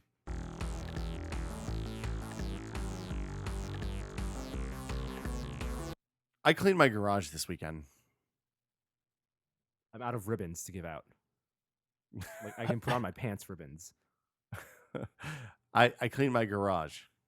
What'd you find? So when we moved into this house, we moved from a much bigger apartment into the house. So when we had a bunch of shit that wouldn't fit in the house, we just put it in the garage. Because I had never had a garage before that wasn't like shared communal space for everybody else in the building, even when I was a kid. And I didn't realize what a colossal mistake that was. Like if you just put stuff in there and let it build up over, say, 5 years, it becomes a really, really big mess. Did you store any couches in your garage? I didn't store couches, but I had an old rear projection 55-inch TV, Oh. CRT. I had 2 amplifiers, like 2 generations back. I had a 5.1 Dolby Digital one and a ProLogic one back there. I had 2 DVD players, a standalone Blu-ray player, a 14 gigabyte TiVo first generation. I found my Space Orb. Did you donate all this stuff? Are you at a to point where people? you can I got rid of everything. you can just throw away a DVD player, not I threw it away and didn't look back. The only electronics I kept the VHS player. Dude, Goodwill and Salvation Army don't take DVD players I'm anymore. sure if you said Craigslist. I don't want. No, you can't say, hey, there's free stuff on Craigslist, because then people come up and trip and fall and hurt themselves on your property and sue you. Sidewalk. And also, I don't want to. Sidewalk is littering. So we had e-waste cleanup this weekend, Let's just do it all away. and I put it all in the back of the Escape. 2 loads. Took all the e-waste, gave it to that guy. When I pulled up the first time, the guy said, "Oh my." Yeah. So that was fun. And then we had dudes come on Sunday morning and took all the boxes and all the trash and took it to the dump, because we could pay them $100 more than it took to throw it out ourselves, and that was worth not going and having to stand in trash at the dump to me. So yeah, I Don't- dislike that disposing of stuff is so inconvenient to throw things to get rid of boxes and styrofoam and stuff. styrofoam is the hard part. Styrofoam is the hardest thing to get Packing rid so of. Peanuts big, Yeah, takes up so awkward. but packing peanuts you can pour acetone on and they dissolve. They also release super toxic fumes when you Really? do that. Yeah. So you have Like, to do it I'm not outside. gonna do. Like don't breathe when you're doing that. Do it outside. Joey, mental note: What? acetone on packing peanuts. Oh yeah, that's a good one. acetone. Ah, Yeah. okay, yeah. Acetone on. We can just try acetone. Breaking Yeah. Bad. Breaking Bad. I have A lots of bathtub. acetone. Oh, no. Okay. Okay. So yeah, cleaning the garage. Don't let that shit build up. Don't pack. I went in there a few weeks ago and I was like, Gina, I think we might be hoarders Is this the first time you've purged in a while? since I moved into this house. Probably. Well, I mean, the thing is, we keep the house clean, Yeah. but a lot of keeping the house clean meant, I don't know. Like if we defer a decision on whether to keep or get rid of something, generally just went in the garage, which is a mistake. This is the thing I've realized. I'm not keeping anything anymore. I had boxes for everything, like all the electronics stuff. So like, when we move, it'll be really convenient to have these boxes when we pack. Because like we put the mixer back in the box, and it's much easier to pack that like that than to put it in, wrap it up, and bubble wrap. I threw and away all all that my stuff. Lego boxes. You threw away your Lego boxes? wow. That's Like, that was- crazy. That was crazy. I kept all the manuals, but threw away all the boxes. So if you were to move, Norm, If I was to move, would you just break apart the Lego structures you've built and then reassemble them? Or would you try? Would you take a few trips to? field trips. Yeah. Yeah, I think I'm gonna bring. I want to put some shelves up behind our desk and bring some Lego stuff in. It feels really good to get rid of a lot of stuff at the house. It felt awesome. When we moved to San Francisco, we moved from a house to a small, tiny apartment. Yeah. So it was just this massive purge, and it was You made the smart decision. so great. You know, the answer Yeah. also could be stop buying stuff. Well, see, so that's the thing that calls in that this brought in a sharp relief. When I did this, and then like the next 2 days later, we were walking around Bed Bath & Beyond. Bed Bath & Beyond is a store that is full of 1% things that you actually need and 99% bullshit. Like trash cans are a thing that you need. Soap is a thing that you need. A dish scrubber thingy is a thing that you need. A sponge. Giant ceramic pineapple? Not so much. Oh. Sorry. So fun. Popsicle makers? Nope. A Margaritaville frozen margarita machine? No, you do not need that. Always necessary. Layaway. No. Yeah, so I'm not buying my new policies. I'm not buying anything stupid. I'm buying stuff that's dumb, but I'm not going to buy stuff that's stupid. That's what having a wife is supposed to do, right? Prevent you from. No, the problem is she has similar problems that I do, so that's why we get along well. But yeah, so yeah, buying dumb stuff, buying stupid stuff. Don't do that.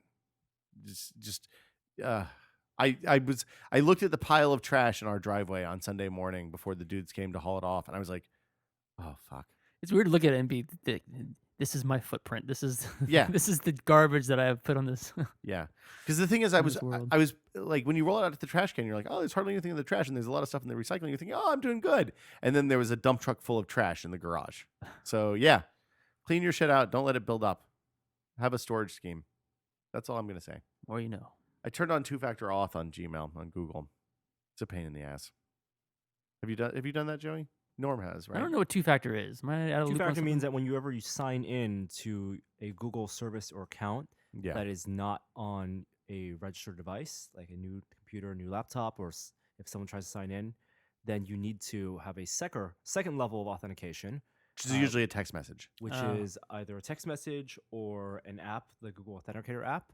It's kind of like in World of Warcraft. I'm where you afraid can- of the Google Authenticator app because if it falls out of sync, then you're fucked. Is this something that is set by default? No, No, you you have have to to I turn it have on. not turned it on. I have not used it. But some programs, so email, use a web browser-based email. Legacy apps that don't support two-factor. Browser-based email, you sign in twice. You type in your password, your strong password, and then you also type in a rotating code, which is a text message or a code that pops up with the Google Authenticator app, right? Right. It's like a 6-digit number code. Same thing with Steam. You know, if you sign into a new computer with Steam, you need your password, but also they send you an Like email. banks code. usually do Banks that. do the same thing. Exactly. If you're signing into It's Uh, basically so that if somebody just gets your password and your username, They they can't- still have to have yes. another token that's theoretically harder to obtain. Sounds like a good thing. It's a good thing. Yeah. The problem is that some programs don't request the code. A lot of And- legacy, like POP clients don't have a way, POP mail clients or CalDev clients don't have two-factor authentication mechanisms built into the specs. So So what you have to do is create an application-specific password within a web browser in Google to log in to that, which is usually a 16-character crazy string of code that they give you once, paste it in, and then you have authorized that device. And finding that web page is a bitch. no, it's easy. I bookmark it. now. You just go to your Google account. You click on your face in Google when you're on a Google page, and you go to security on the page that takes you to, and it's right there. Huh. But it is like 4 clicks. You're correct. To do it on a mobile device from another mobile device is a hassle. It's horrible. I basically sat up on the bed with the laptop and the iPad and the Nexus 7 and the iPhone, and did one-off passwords for about 2 hours, to get everything that I thought I needed. And then I'm still like every day I still find something new that I haven't connected yet. So it's a little like Google Chat has to have one. iMessage has to have one. iCal has to have one. Your what Anything else? that taps into a Google Yeah. service. Anything that uses a Google service. It's Okay. really it took a Is long time. Inconvenient. Yeah, but I think it's worth it, especially after the Honan stuff. Like, because he wouldn't have had his Google account deleted, which, aside from losing the pictures of his child's first year of life, having your Google account deleted is probably the worst thing that could happen. First world problems. On Having the your Google account internet. deleted. On the internet. No, not my Gmail. Where will my spam go? Retina MacBook Pro. We shot the quick look the other day, and it's up on the site now, and you know how we feel about it. Have we we gotten go. we gotten feedback? Yeah. I didn't really read the comments on that one yet. Yeah. Were they positive or negative? They were positive. A lot of people love Apple. A lot of people hate Apple. Yeah. It was very divisive. Did we have people accusing us of being both fanboys and haters of Apple? No, I don't think so. I think Oh. people decided to express their opinion, Okay. regardless of what we thought of it. That's good. That's what the internet's for. I think we all want that screen on a MacBook Air device. I want that screen on everything, and I want apps it's to the, support it's the it best screen I've ever used. Period. on a laptop. Period. No, and on anything. Hmm. Best screen. Okay. Th- But- that's it. Okay. We'll watch the quick look. That's if you all want I'll to say know how we about feel. Dropcam. I tested out Dropcams. I think they're pretty cool. They're $150, which seems like about the right price. Maybe a little bit expensive. Maybe if they were $100, I'd be more stoked. But $150 seems pretty reasonable. I wish that they didn't have the lame service that you have to sign up to get the DVR functionality. I wish you could just. That seems expensive to me. It seems limited the way Yeah. that's set up. But I mean, the benefit of using the drop cam instead of like taking an old beater PC and plugging some webcams into it is that you don't have to run the old beater PC every which will cost you $20 or $30 a month worth of electricity. So that's the difference. Razer Taipan. Did we talk about this last week? I can't remember. Yeah, we did. Really? Gary was here. Talk about They eat. Ambidextrous. No, we didn't talk about ambidextrous mouse with Gary. ambidextrous gaming mouse. They eat bandicoots. I didn't know that bandicoots were real animals. Sonos Sub. You took this home. They sent it in. You took it home. How is it? It looks amazing. It does not like a Sonos speaker. It just uses Wi-Fi, taps into the bridge. Is it a subwoofer for those little speakers that we tested out last year? It is a sub for any of the Sonos speaker systems. That's it. Does it make? Can you standalone use it on sub. its own? Well, it does not act as a separate device, like a separate speaker. You know what you should do? You can also use it as a subwoofer. The crazy thing about the design is that it doesn't vibrate. Okay. It's a sub that does not vibrate. How does that happen? It's like a donut design. The air goes between the middle. Huh. Doesn't suck So it's a air in. torus. So you can put your hand in the hole and feel the vibration. You can do that on a vent on a But- subwoofer too. But you can't if you put anything on top, it won't shake. That's interesting. You know what you should do? Is this in your living room at home? Yep. You should pipe the Enterprise engine room sound through it all the time. You know, with Sonos, that would be you can troll people very easily. Oh yeah. Especially if you live in a house, a lot of people just plug, and especially since it's all Wi-Fi, you don't even need Ethernet. Any room that has a power cable, you can plug a sub underneath someone's or a Oh speaker man, that's underneath hard someone's to do. bed, That's mean. and then just plug that into a wall, and then you can play music in the middle of the night, extremely loud, and wake them up. That's a horrible thing to do. What you should do is get that Halloween sounds track that I used when we played Game of Thrones that time, and play some like clinking chains and ghost noises and shit like that. You played that? That's a CD you played while playing. I Game got of I Thrones? I No, grabbed, no, Yeah. no. That is not what you play. What happened was when Will came over to play Game of Thrones one time. Yeah. He just Only time. Yes. To be clear. Game of Thrones, the board game, board correct? game, yeah. Game of Thrones, which took It's just holding 5 Fucking hours, forever. 6 hours.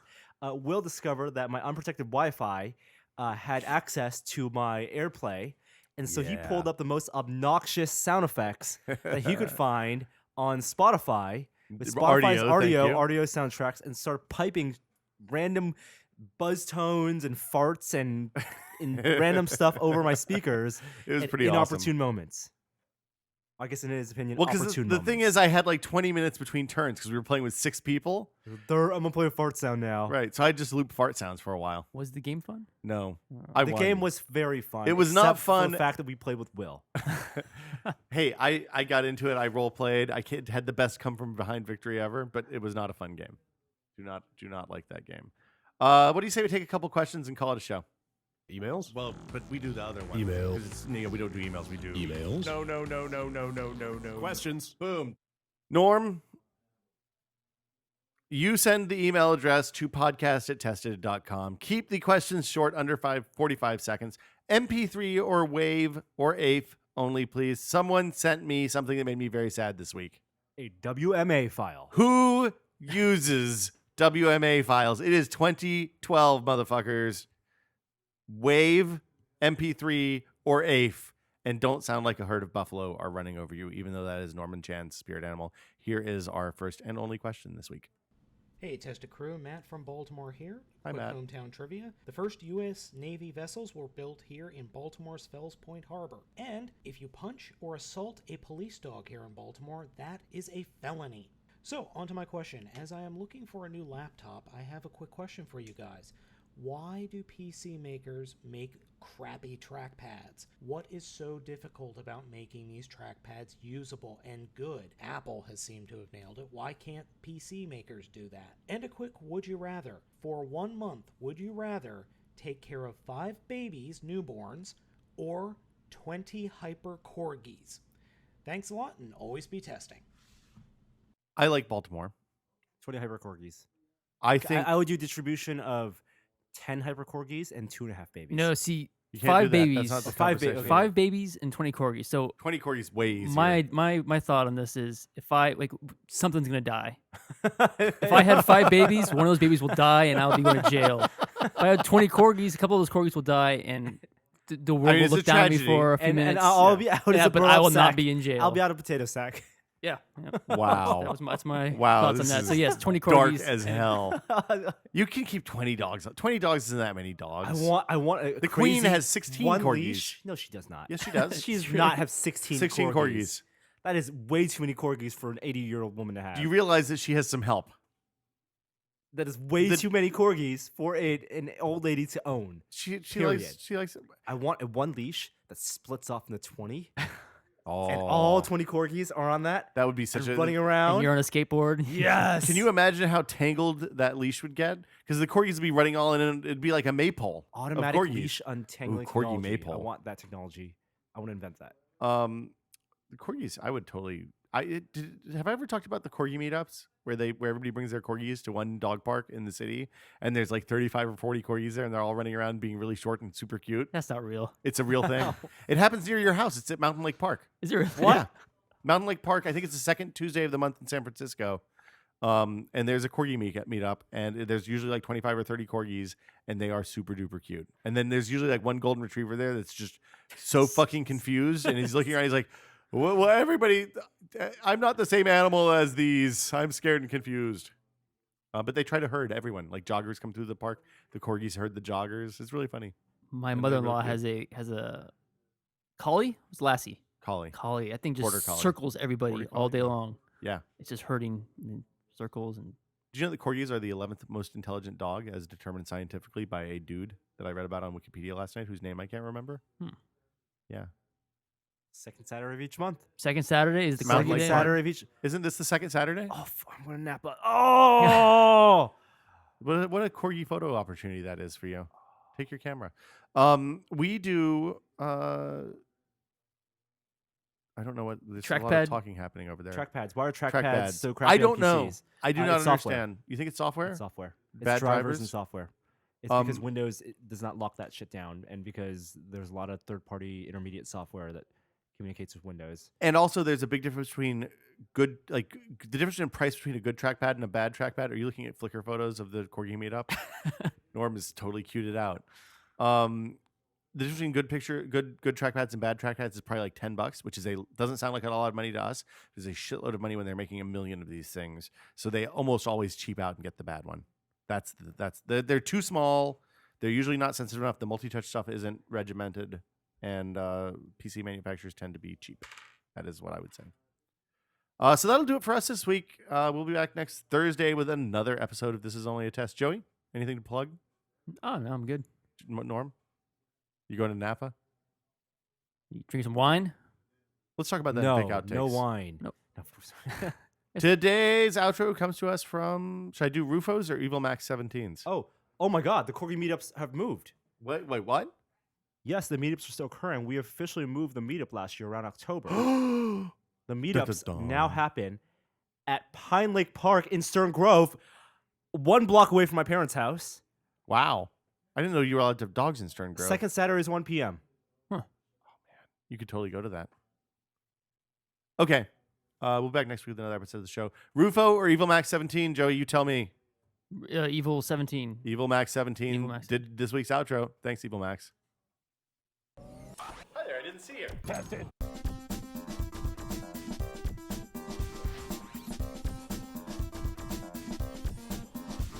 Pinkberry, Pinkberry, Pinkberry, Pinkberry, Pinkberry, Pinkberry, Pinkberry, Pinkberry, Pinkberry. Pinkberry. Yeah, I like that one. Let's what's Some audio engineering. I did some replicator work this week. It's amazing. It's so much better than the last one.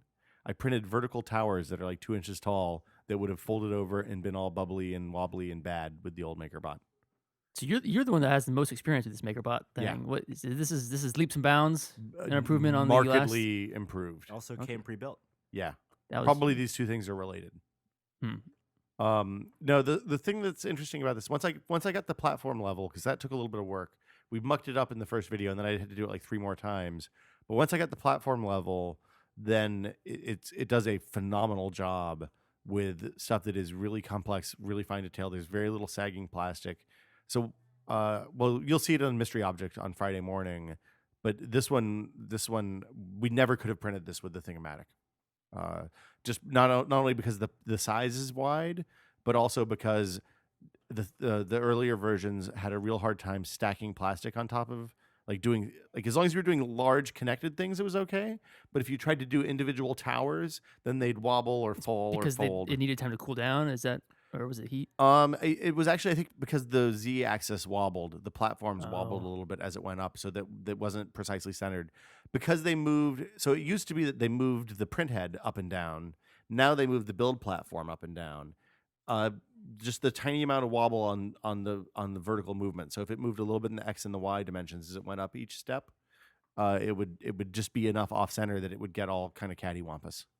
Okay, is that why you want kind of the most static Yeah, environment as possible? I think we got to move it and put it on a cinder block table or something. You know, like walking by it, Yeah, so it's, shaking it. well, it's not even walking by it. It's that the printhead moves so fast that the whole table vibrates.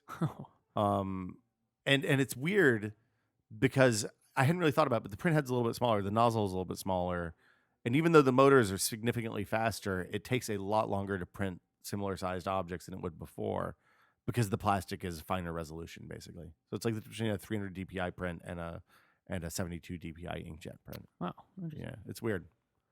What else is going on? What should we talk about? Norm, what's going on in your Corgis? iPhone? Are you still looking at Corgi meetup pictures? There's a whole SF group. We have I a know. refrigerator in here. We have a fridge now. I'm Oh, looking at a fridge yeah. and a microwave. Yeah. We had we have a fixer. We have the wolf, Mr. Wolf. Yeah, we have. The wolf came up Yeah, and from LA. We're getting Just wrote stuff things getting down and made done. things happen. Yeah, Oh, yeah. It's amazing. She puts things on the list, and then the list takes care of itself. Yeah. Yeah. I don't know how that works exactly, but Air conditioning, next refrigerator, week. snacks, yeah. Snacks. and also motivation to get this area here cleaned up. I don't Yeah. want to look behind me. Joey's messy area is what we call it. It's the Joey fail zone. Sorry, Joey. It'll be clean soon. Okay, we believe you. And lunch. I want to believe in Joey. So yeah. What else? Let's see. What else? What else was on the list to talk about? lunch. I found a lot of really weird stuff in the garage. It was really. Rats? I bought a shop vac. Do you have a shop vac, Norm? No, I don't have a shop vac. Shop vac's a good thing to have. I cleaned all the cobwebs out of the rafters of the garage with the shop vac. Shop vac. Shop vac is a wet dry vac. It's like a bucket with a Mm. vacuum cleaner that you bolt onto the top, Okay. and it can suck up water or dry stuff, dust, Hmm. cobwebs, Good for lint. workshops. Hey, have you cleaned the lint trap on your dryer since you moved in? You've lived there long enough now. You should probably do that. Lint trap on my. I You do. know- I do it every time I do it. Well, No, not the thing in the front, not the screen, Oh, where the vent goes out in the back and then it goes out and it blasts hot air Yeah. outside. No. You got to do that every couple of years, or else it builds couple up and years. it's a I've only fire been there hazard. for- our year and a half. the house that I moved into You have 6 people though. wasn't cleaned, and it Caught on became fire? a problem. But I eventually I learned how should to. go make a mental note to do that. Yeah. Is that where like the vent pipes out from my garage and I can smell like laundry being done from When outside? if you can smell bounce from the It's backyard, the best smell. that's the Or front place you yard, got to go. actually. Front yard, well, whatever. Yeah, you got to clean that thing out. That's important. That's a maintenance task that has to happen. You know, I popped some M berries last night. How'd that go? Explain what Awesome. M berries are. M berries are the miracle berry. It's made of Miracle fruit, I think. Oh, miracle berry. You're right. miracle Fruit natural ingredients, all natural ingredients. and cornstarch. What is this thing? What are you talking about? We tried it this on on the the live last show. happy hour, the final happy Was hour. this on the final happy hour? Happy hour. No, it wasn't the Yeah, final it was happy the hour. final Had one. magic. The final happy hour. We did 2 segments. Was miracle berry on the final? Miracle happy berry hour? was the final. Remember, the segment. final happy hour took place long after the happy hour ended as, Oh, I as know. a series. Okay. Oh, maybe this was. There was a one more happy hour. It was the best happy hour before the ever thing. because we did both magic tricks. the terrible magic tricks. They were amazing. I made stuff float. Chris Angel is a sham. And I don't then wanna tell also- anybody this. Tested miracle berries. Yeah. The M berry. Remember, I cut up a bunch of fruit. This is the one that makes things bitter. makes Makes bitter things bitter sweet. things sweet and sour Oh. things awesome. Super sweet. Huh. Sucking So on limes all night. It rewires your taste buds. That's right. I remember that now.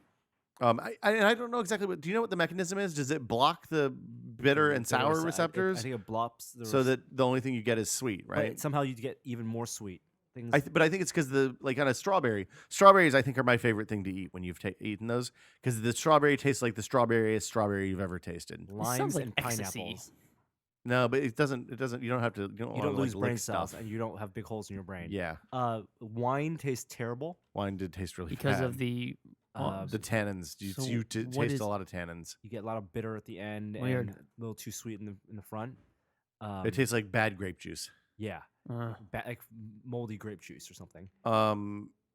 Beer was weird. I don't know. I don't think I would say it was bad or good. It was just weird. Lemons were dangerous. Lemons, you could eat a lot of lemons. Th- Like that you was could get a terrible. stomach. Hole in your ache. Your stomach. gums would just be destroyed in the morning. I don't think that's a thing that really happens, by the way. Sweet stuff was surprisingly not that good unless it had a tart component. So You- anything you with need tart. acid, like kiwis were pretty good. Lemons, I think, were the lemons and Limes strawberries were and the limes were best. my favorites.